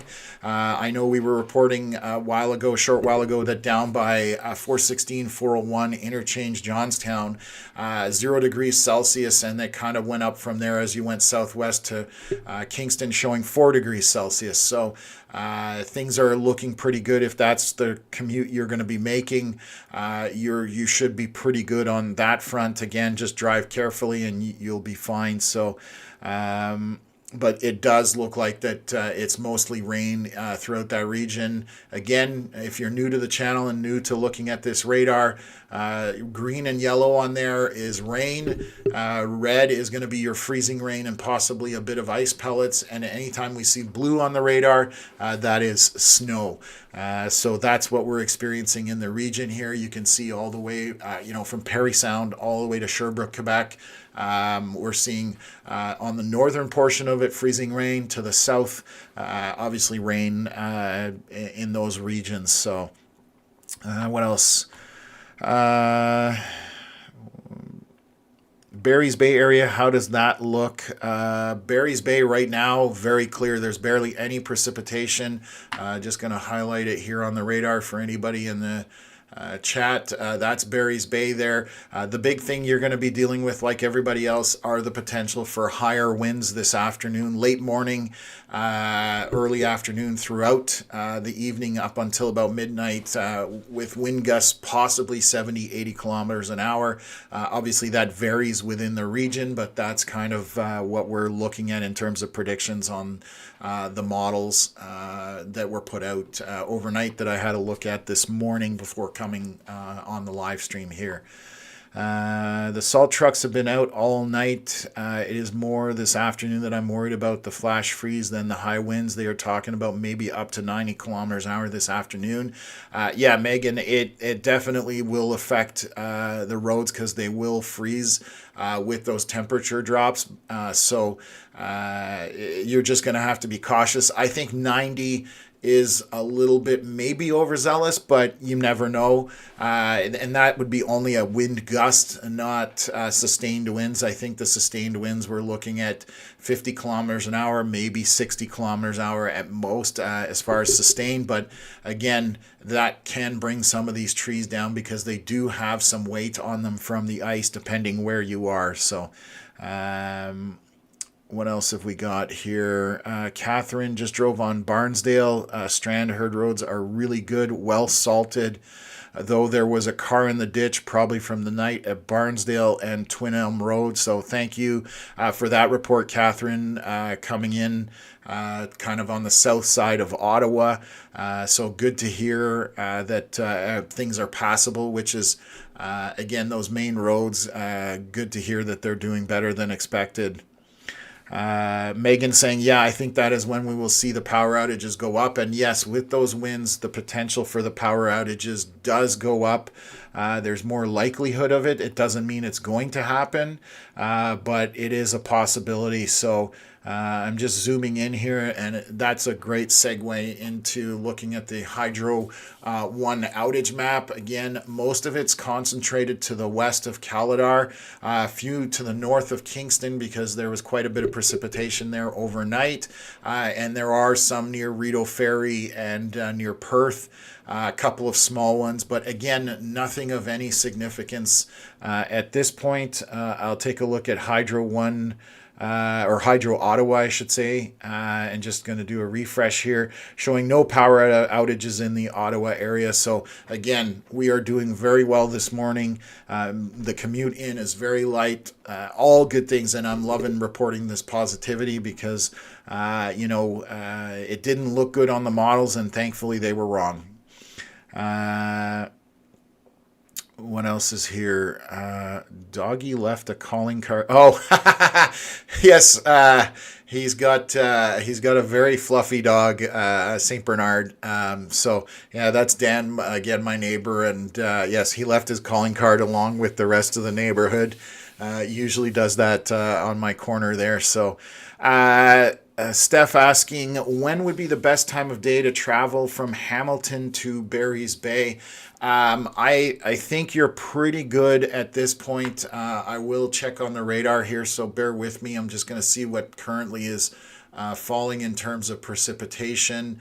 It looks like, for the most part, coming off the lake here, and I'm going to turn the radar on, just going to get it to cycle. It looks like that's all what we're going to call lake effect precipitation. You can see how it's forming right over the lake and then falling in that area to the west of Toronto. So you should be good at any point right now to head home. It again is going to be mostly rain throughout that region. As you get closer to Barry's Bay, obviously a little bit more ice build up in terms of slush on the roadway. But again, crews will have lots of time to get ahead of it. So you should be good to go.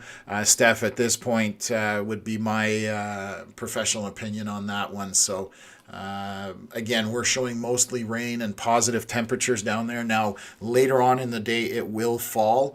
And I'm just looking at one of my apps here just to see what the current temperatures are showing in Toronto. I know they were up there. So 4 degrees in Hamilton, 4 degrees in Toronto. Actually, 5 degrees in Toronto, 4 in Brampton.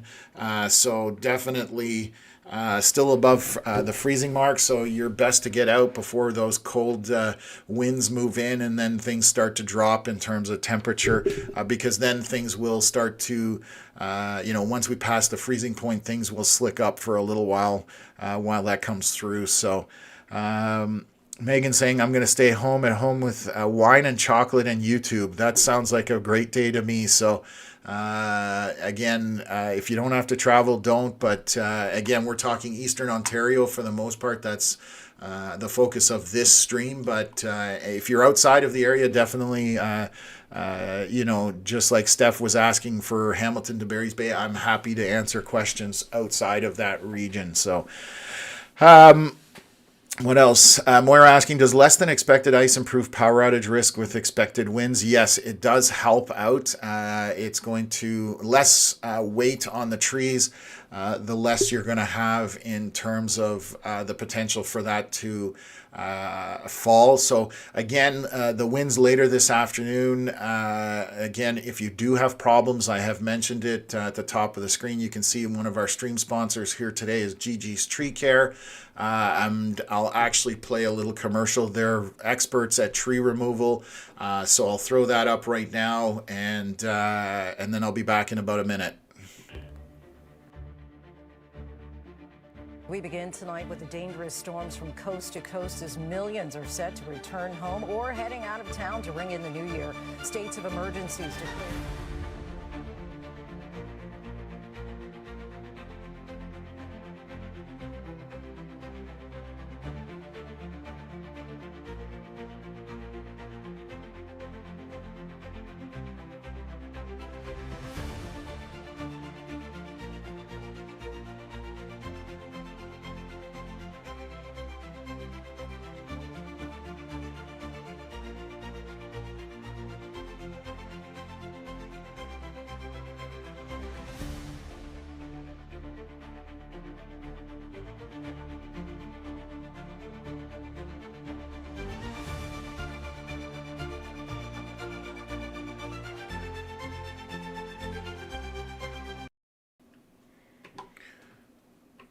Okay, back to the stream. Again, if you have any kind of issues with trees after the winds, definitely reach out to the guys, Devin and crew out at Gigi's Tree Care.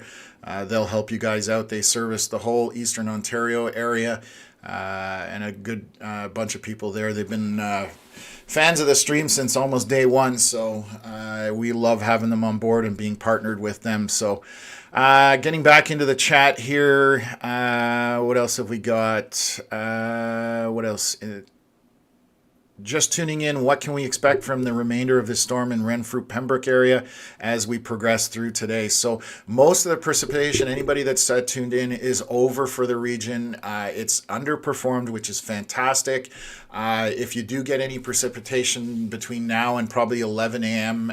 In the Eastern Ontario area, more than likely it's going to be light rain, but it's going to be light rain and very spotty. When around 11, the winds are supposed to pick up, so we are talking about higher winds in the area for basically from 11 a.m. all the way through to midnight, peaking at early evening, late afternoon, that type of thing. There are gusts forecast to be about 70, 80 kilometers an hour. Those are gusts. So that could cause problems with trees coming down, power lines falling, that kind of stuff, depending how much ice accretion has accumulated where you are. Again, further south of Ottawa, there's more. To the north, when we get into the northern side on Quebec, I've heard reports of Wakefield having absolutely nothing. Petawawa, Pembroke, very light at best. So again, a lot better than we were expecting. So that's kind of where things are at. So the winds are going to be the part we're focused on is to pay attention to throughout the day once we're off the stream here. So that's what we have to keep in mind. So other than that, it should be pretty good.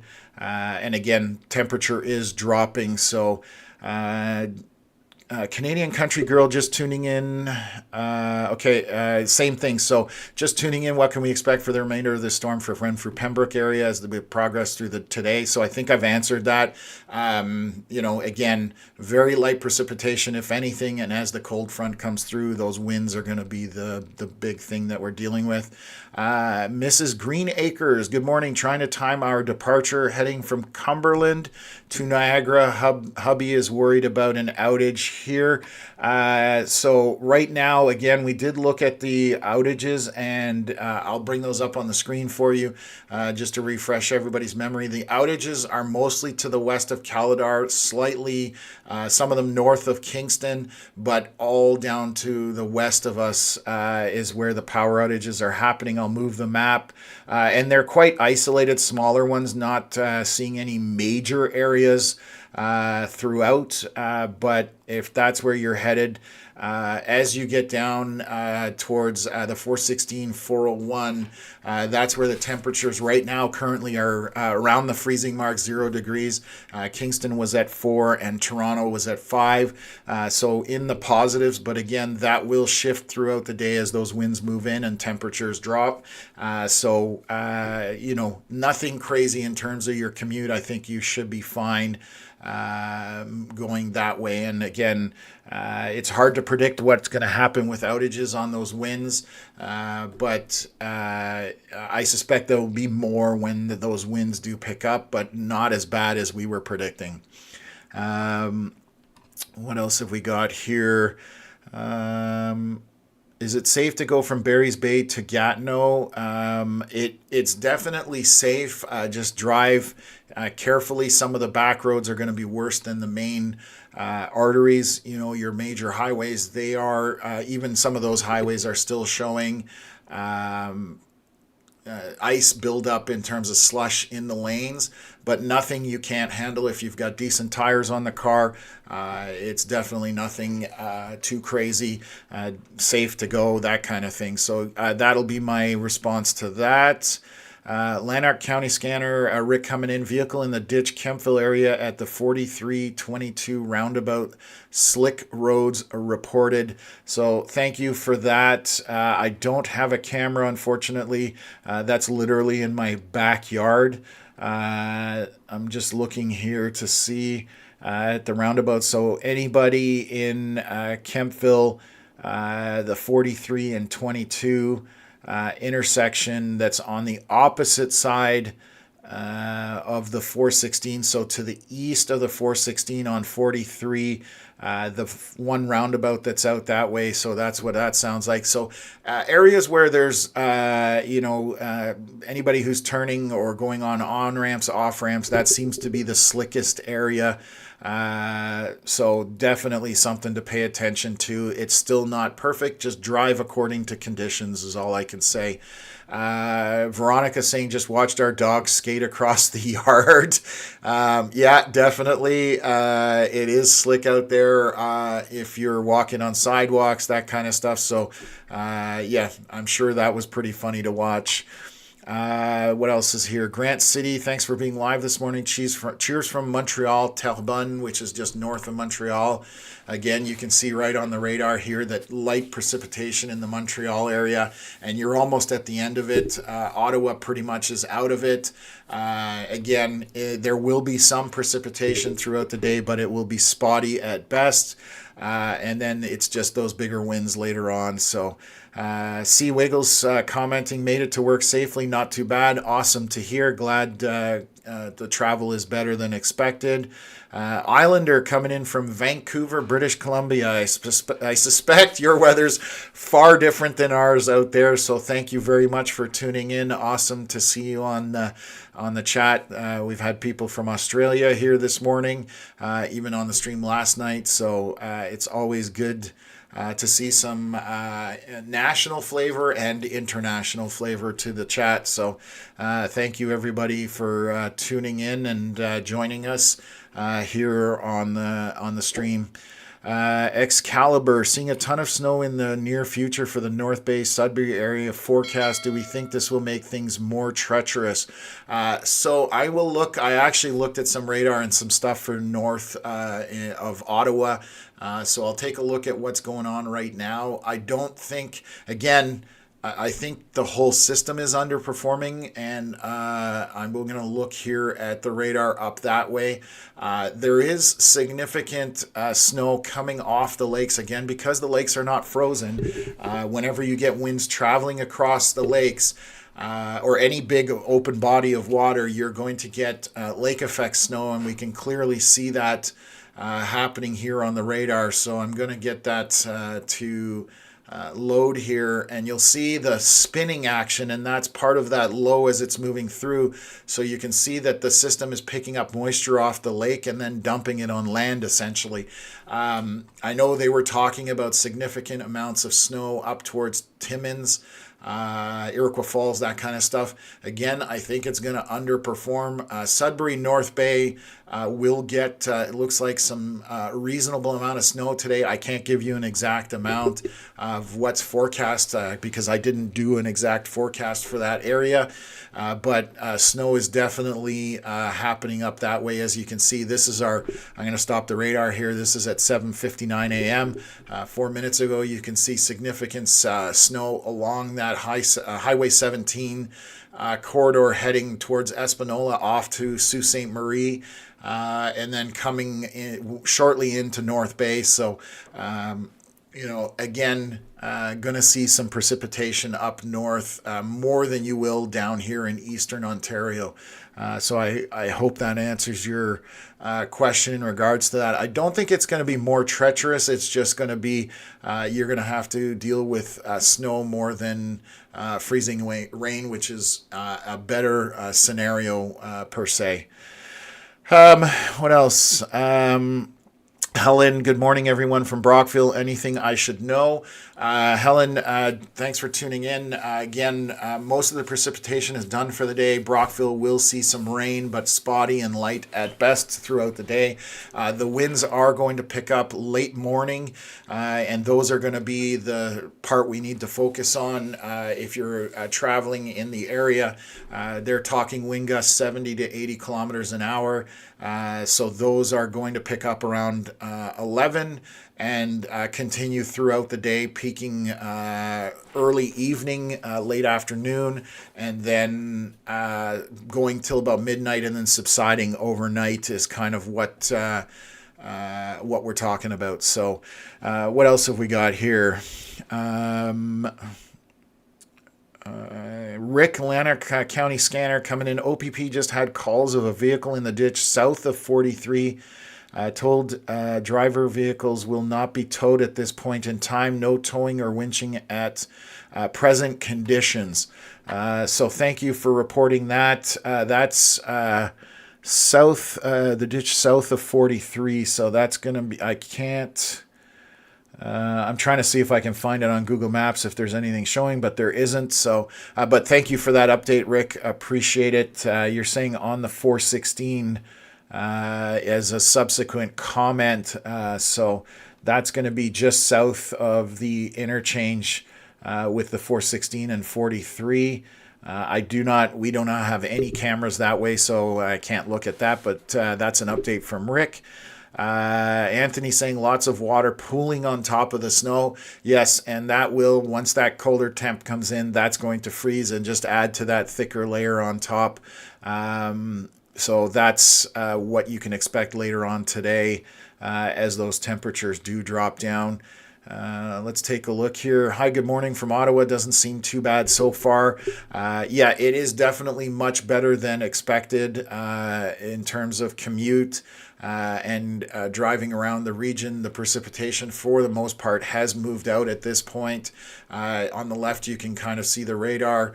And I will get that cycling through. So you can see heavy precipitation was coming through early this morning south of the border, still somewhat in eastern Ontario, but now it's almost completely disappeared. There are a few patchy areas of very light precipitation, but nothing of any consequence. So definitely much better than we expect. So Excalibur, appreciate you going over that. Snow sounds like it should be fine if we're careful. Stay safe, everyone else. Ice is no joke. Yes. So if you did get any kind of freezing rain in that Sudbury, North Bay area, if you get snow on top of that, obviously that is far more slick than just snow. So just take it easy and be careful, and everything will be pretty good. Broomfield coming in easy. Hawkesbury in the back roads near 417 towards Montreal isn't that bad. My trees are not sagging full of ice. Keep up the good work. Thank you for that update. I appreciate it. Helps get the word out as well. Paula coming in. Are we expecting snow later today? There is the possibility of isolated snow, but it's going to be very light and very isolated and spotty throughout the region. So nothing of any significance at this point. The bigger game will be those winds that are going to pick up that I've been mentioning all throughout the stream. Okay, just going to zoom out here and see if there's anything of any significance that I need to jump on. It sounds like the plow is going past my house just now. Let's take a look here. Yeah, the commute, things are looking really good. I'll bring it up just to show everybody. At the start of the stream around 6 a.m., most of the region around Ottawa, south of Ottawa, and to the east was yellow. Obviously, quite a bit of green showing now. So things are definitely doing really well this morning and far better than expected. So I'm happy to report that. We'll take a look at some cameras there shortly and just go around now that the sun has come up. But definitely things are doing much better than expected throughout most of the region. Again, obviously winter precipitation, you've got to drive to conditions. But the worst of it is behind us in eastern Ontario, and for most of western Quebec, it's definitely a lot better now. So at what time should we see the winds picking up? Again, coming from Megan.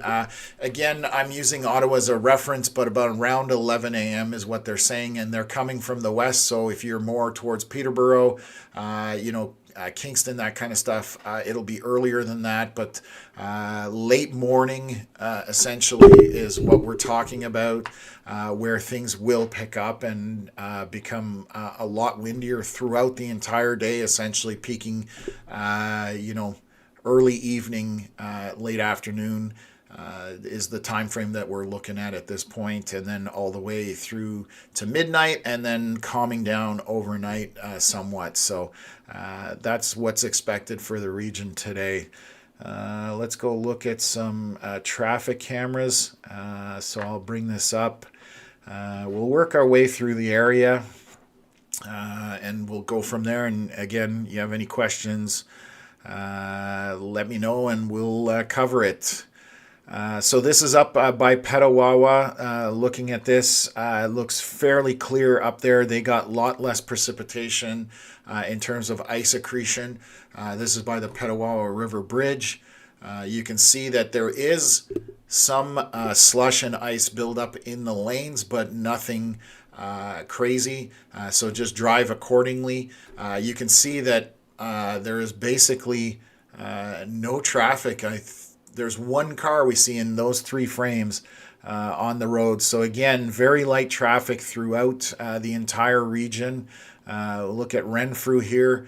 This camera has definitely gotten some rain or ice accretion on it, but the lanes showing a little more slush in them, but not too much more. The road crews have definitely kept them salted, and that's helping things out quite a bit. Let's look at Arnprior. Again, so I'll bring up Arnprior. Same idea here. Still a little slick in the lanes, but far better than expected, and a decent amount of traffic here on this shot from the Madawaska next to the 417. So just as you're coming into Arnprior, and let's take a look here. I'll look at a camera between Carleton Place and the split. With the 417 and 7, so you can see the edges of the road definitely showing ice on them. The lanes themselves look fairly clear, but a little bit of slush buildup in that area as well. So looking pretty decent. I'll have a look in Perth here. This is a traffic camera that's looking at another traffic camera, which I find hilarious. You can somewhat see the road in the background. There is slush buildup on it, but again, nothing as Canadians that we can't handle. If you've got decent tires, you're good to go. Just drive slowly.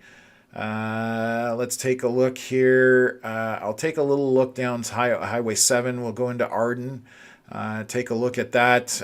The road here, very good in the main travel lanes. Looks like it's there's not even any slush build up in them, but you can see the difference between the side road and the main highway. Obviously, side road's definitely going to be more ice covered or slushy.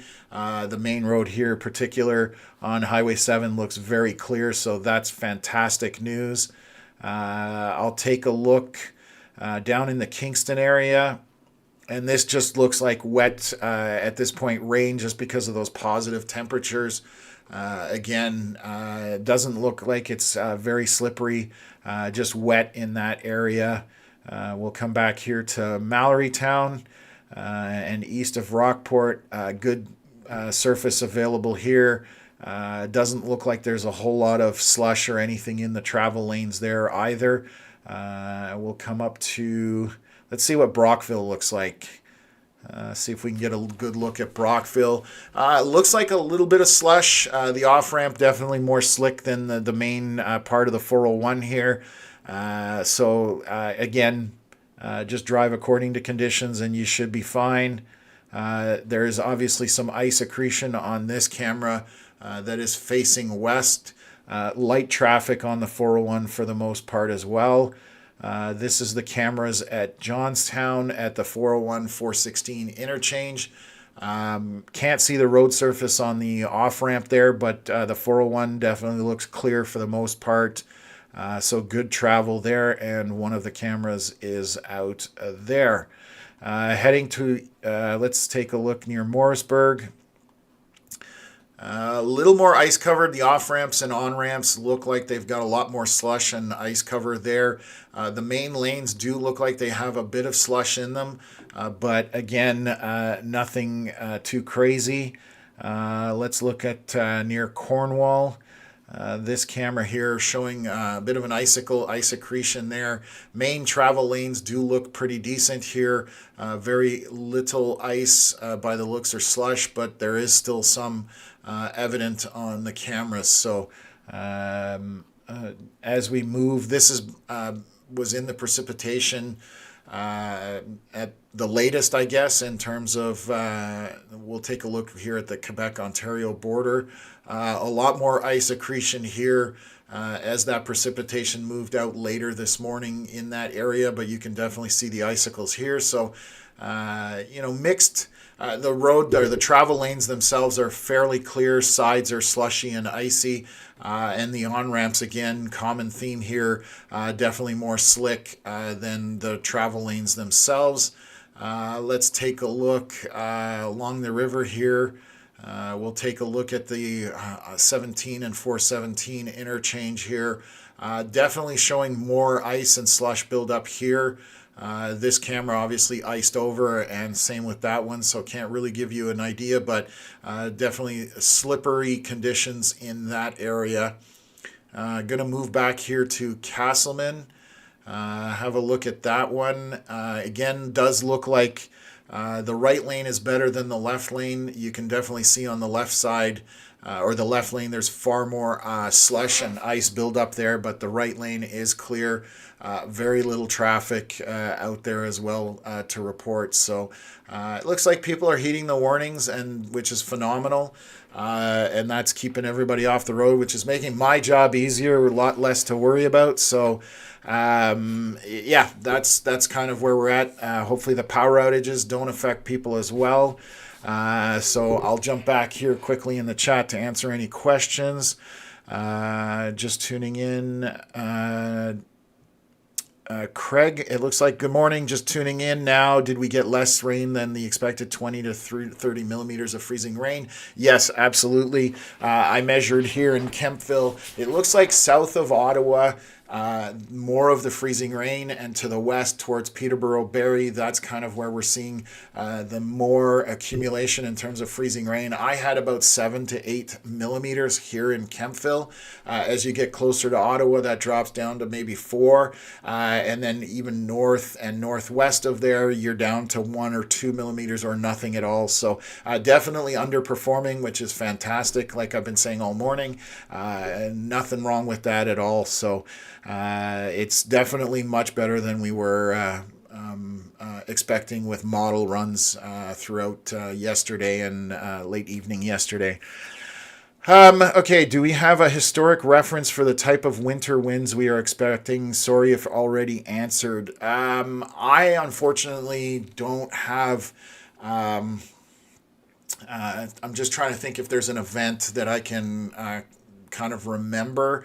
But again, they're not... I mean, it's going to be windy.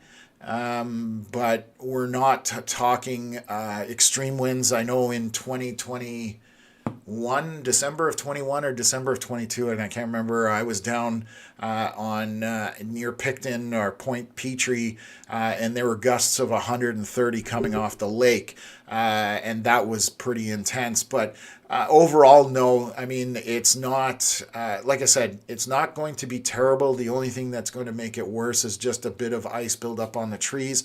It just enhances that chance that things will fall or break. So I don't have a specific point in time that I can reference for you, unfortunately. What else? Truth Provider. What's the difference between ice accumulation and ice accretion?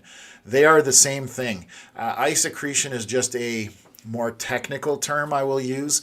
It's what the weather community uses, but basically ice accumulation and ice accretion are the exact same thing. Okay, well, so Rick has answered it basically verbatim. It's, yeah, exactly. He's saying accretion is a process of growth of or increase, typically by the gradual accumulation of additional layers of or matter.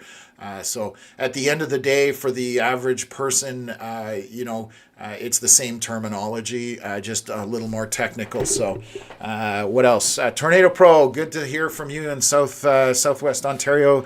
Good to see you in the chat. Hopefully things are good. Things are much better than expected.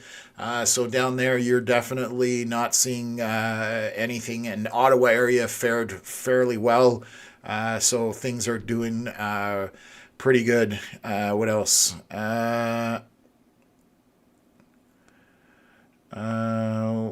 Good morning, Tom, mods, and viewers. Looking outside, things are better than expected, it seems. And yes, 100%.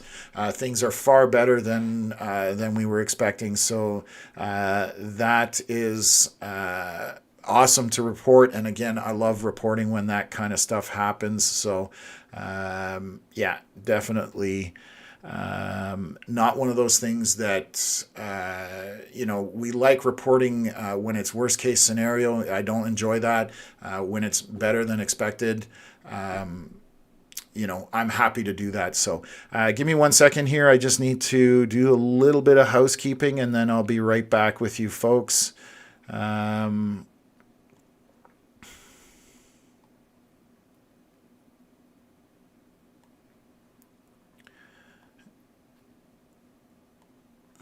Okay. Veronica jumping in and giving some stuff up here. Okay, looks like I'm pretty caught up on things. Tornado Pro asking, would it be safe to drive back to Ottawa today? Yes. The biggest thing you're going to encounter coming back is those winds that I've been chatting about all morning. They are going to pick up, and when they do pick up, it's because it's that cold front coming through, so temperatures will drop. But it looks like road crews have got most of the major highways in pretty good shape. Volume on the highways is very low. For all things considered. So I'm showing green for the entire area, which is crazy. I don't think I've ever seen this, but I'll bring it up on the screen. This is Google Maps for Toronto, Southwest Ontario, and everything is green for the most part for a commute on Monday morning. So definitely volume is extremely light, and you're green all the way back to Ottawa, essentially, especially by the time you get here. So should be got the green light according to Google Maps anyways, but obviously drive according to conditions if there are some slick spots out there. But for the most part, along this 401 corridor, we're reporting temperatures right now from 4 to 5 degrees Celsius. So no freezing going on. But once those winds come through, that's when things will definitely change somewhat. So Anthony, the ground seems to have more ice than the trees in Cantley, which that is very possible. Thank you for that report. So good to hear. And again, north of Ottawa, definitely the ice accumulation or ice accretion has been a lot less than what we were expecting. So that's always good news on that front. So let me just take a look at a couple of things here. Just checking to see if I've got any reports of anything that I need to share with you folks. Okay, we're pretty clear. Hydro 1 or Hydro Ottawa, just looking at that. Again, no reports in Ottawa as of current. This could change. I would suggest or suspect on the outskirts of Ottawa, so down, towards Dwyer Hill, Ashton Station, Stittsville, the outskirts near South March, Dunrobin. Those areas might see some power outages later today if those winds pick up and do knock branches or trees around. But that's in Ottawa itself, it's less likely at this point, would be my guess. I'm bringing up the Hydro 1 map. Again, most of the outages, this hasn't really changed this morning since 5:30. Most of it is to the west of us. There are the odd one. There is one reported here near Winchester. It's actually right across the street from where Connor works. So a bit of a power outage there. Not sure what's causing that, but very isolated. And again, less than 20 people showing as far as that's concerned. You can definitely see the power outages. The numbers go up as you go towards the Toronto area because they experienced more of that freezing rain throughout the system yesterday. So, again, we are looking pretty good in this region, and hopefully very few power outages happen, and it keeps everybody, with the power on and the heat on. So, Okay, let me just jump back here. Any comments jumping in here? Looks like I'll be heading to Ogdensburg, New York because of your excellent reporting. We'll report back from the road if you're still live streaming. Appreciate that, Gary. Thank you. Glad we could help you out in that. And again, looks like it's pretty decent for the most part. Traveling through the region. Again, last night was the meat of it prior to midnight, and then didn't perform overnight, which is fantastic news for everybody. So I'm going to just bring up Google Maps again for anybody who's been tuned in since the beginning. Even Montreal now is showing mostly green, a little bit of yellow. So we are pretty good at this point. I don't know if there's much more I can report on unless you guys have more questions at this point. I'm happy to stay on as long as you want. We've been on for about 2.5 hours now, but again, not a whole lot to report on different than we already haven't mentioned. And again, this afternoon or late morning into the evening and afternoon are the winds.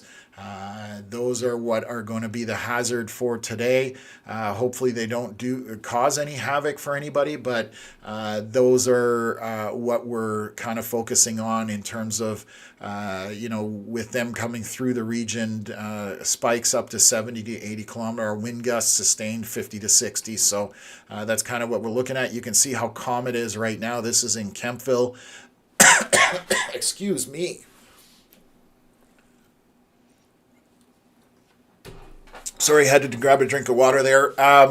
So this is outside my house and obviously extremely calm at this point. In the next few hours, we're expecting those winds to pick up. So that's going to be the difference. I suspect we're going to see small branches and that kind of stuff. Hopefully no major tree damage, but it is still quite possible based on what we're seeing in terms of the predictions and stuff like that. So I'm going to take a look here.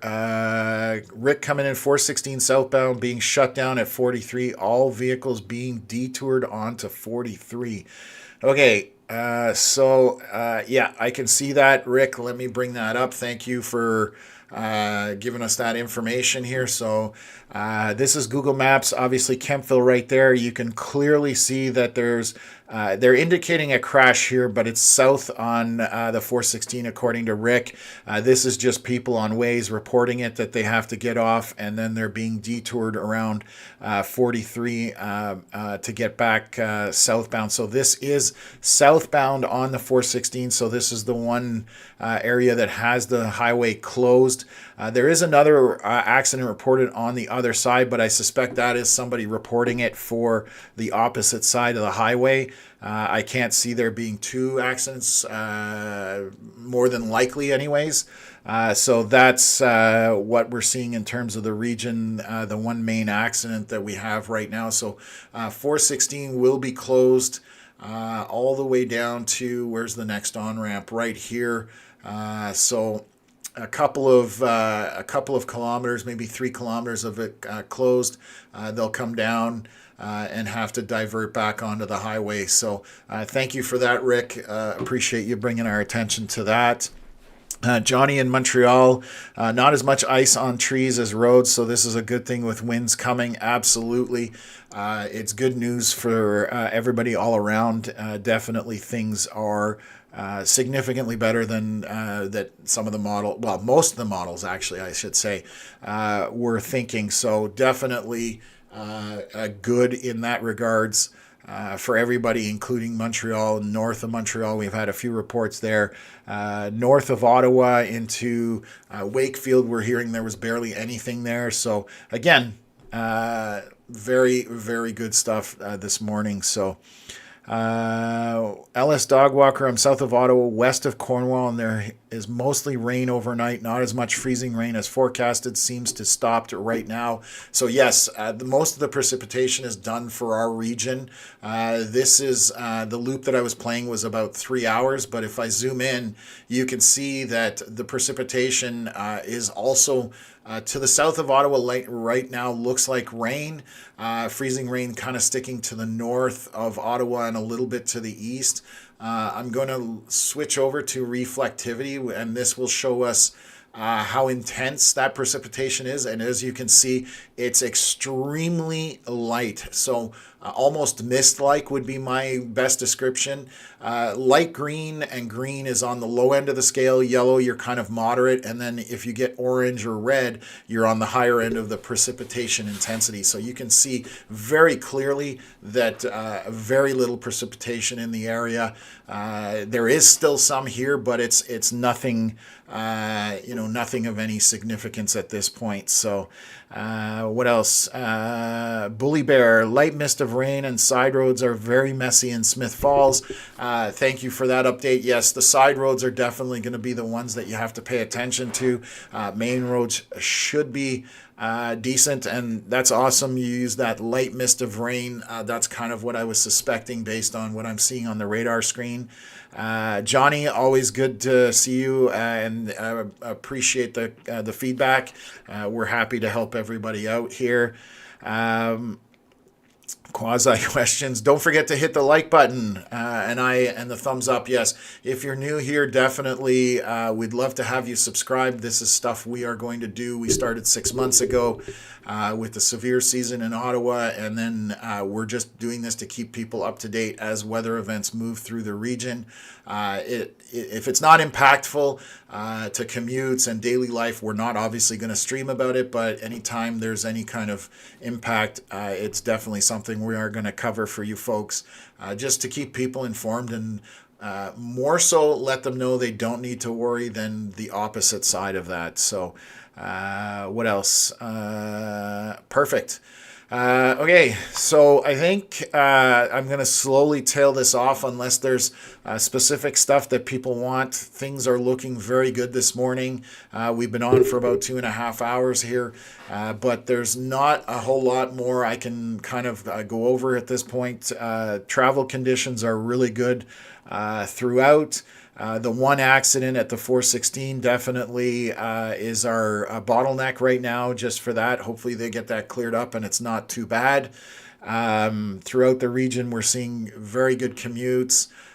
Main roads are good. Again, towards the end of the day is going to be the peak for those winds. They will start late morning and carry out through till midnight. So, and with that, you will get the cooler temperatures. And by midnight, for example, in Eastern Ontario, we're going to be down to -10. So just on the positive side of freezing and going down all the way to -10. Anthony Boivin, yes, so that's what I was just referencing. Yes, with those winds, that's the cold front coming through, and that's what's going to cause those winds to pick up. And on the backside of that, temperatures are going to drop about 1 degree an hour is what we're seeing at this point. So it and all the way up till midnight. So again, will be -10. So it's going to be a colder night, but everything should be good in regards to precipitation and that stuff. So, truth provider, I'm going back to bed. Time to hibernate.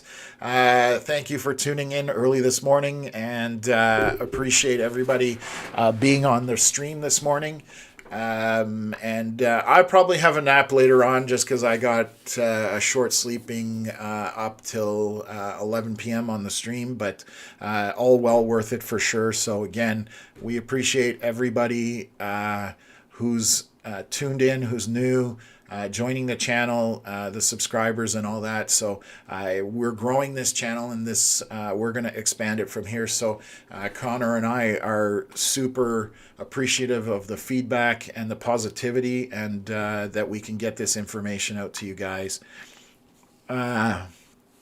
Oh, wow. Okay. So just coming in here, Rick saying that OPP is correcting that it is actually the 416 northbound, north of 43, transport blocking both lanes. So I wonder if we do actually have 2 accidents, because there's definitely a slowdown, and looks like on the there's looks like there's a crash right there. So maybe they don't have it closed south, but they have the 416 closed right at this crash here. So I'm just bringing that up on the screen just to refresh people's memory. Kempville is just there to the south west in the corner there.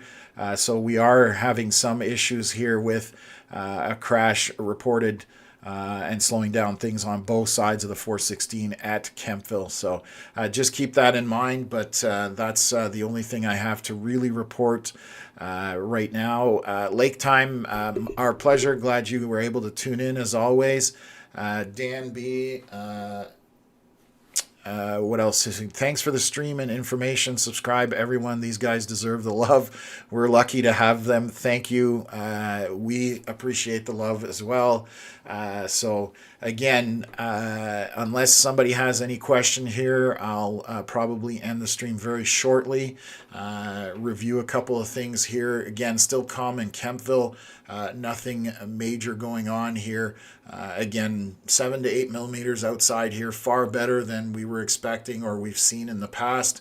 And again, if you do experience problems later today and you need help with tree removal, Gigi's Tree Care, today's sponsor of the stream, based out of North Gower, are a phenomenal resource.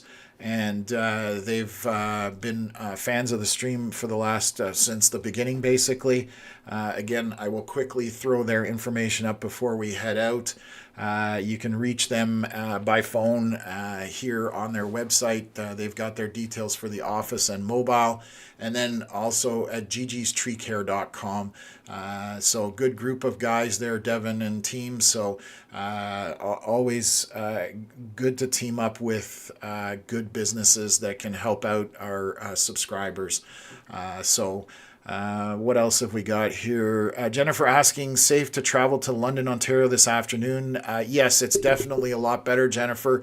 Please bear in mind that later this afternoon, the winds are going to pick up.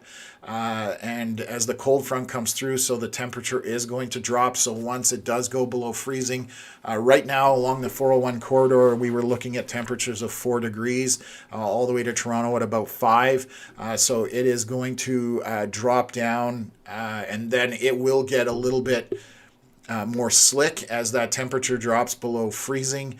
But that is all. The biggest thing you're going to deal with is those winds that are going to pick up again. So it'll be gusty on your drive. We're talking up to 70 to 80 kilometers an hour. Closer to the lake, it will be higher than that. So please keep that in mind. The lakes, obviously, there's nothing to impede the wind. So the forecast is for even closer to 100 kilometers an hour on the lakes themselves. So that's what you're going to be dealing with. Laura Hunter watching from Regina. Wow. Thank you for tuning in all the way from Saskatchewan. I love going out that way. I was actually out that way in September. So thank you for tuning in. And we will eventually spread this channel, Canadian Weather Live. Obviously, I'm very proud to be a Canadian, and weather is what we do. And obviously, it's a live format, so that's kind of where the name came for the channel and the platform. And so we are looking to expand this across Canada. So eventually I'm hoping we can cover from coast to coast. Right now it's a 2-man show and we're working our butts off to get it to where it needs to be. But people tuning in, subscribing and liking makes all the difference in the world because it does get us into that YouTube algorithm. So thank you again. Good to see everybody in here. And Danesh Brunette, thank you. Happy New Year. Yes, Happy New Year to everybody. I don't think we're going to have another stream before 2026. So thank you for riding along with us on the tail end of 2025 and looking forward to good things in 2026. We'll have some stuff to announce. We are working on things on the back end to constantly improve the platform and the stream and all the stuff that we're doing. So again, it's all about you guys. Thank you very much. Again, Anthony saying the only people unhappy with the underperformance of the storm is the sponsor. I still think they're going to get quite a bit coming with those winds. There are going to be pockets of areas that are going to see tree damage. So I don't think they're going to miss out too much, but hopefully it's not as catastrophic for people as it could have been. So that's the good part about it. Huge gusts of wind blowing through London, Ontario right now. That's coming from RJ. So that is coming our way. So thank you, RJ, for letting us know that. It's headed this way.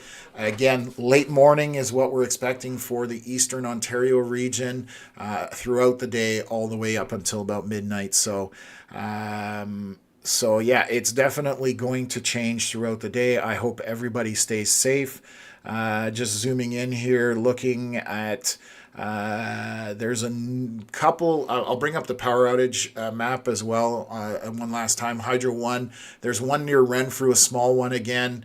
Looks like less than 20 people affected, but small little ones throughout the region. Obviously, enough ice caused issues in certain areas, but very minor compared to what we were expecting. And again, once the winds come through, that's going to be where things can change significantly for us. So what else? Nikki, why am I seeing maps on Facebook that Oshawa is in the red section for blizzard conditions today?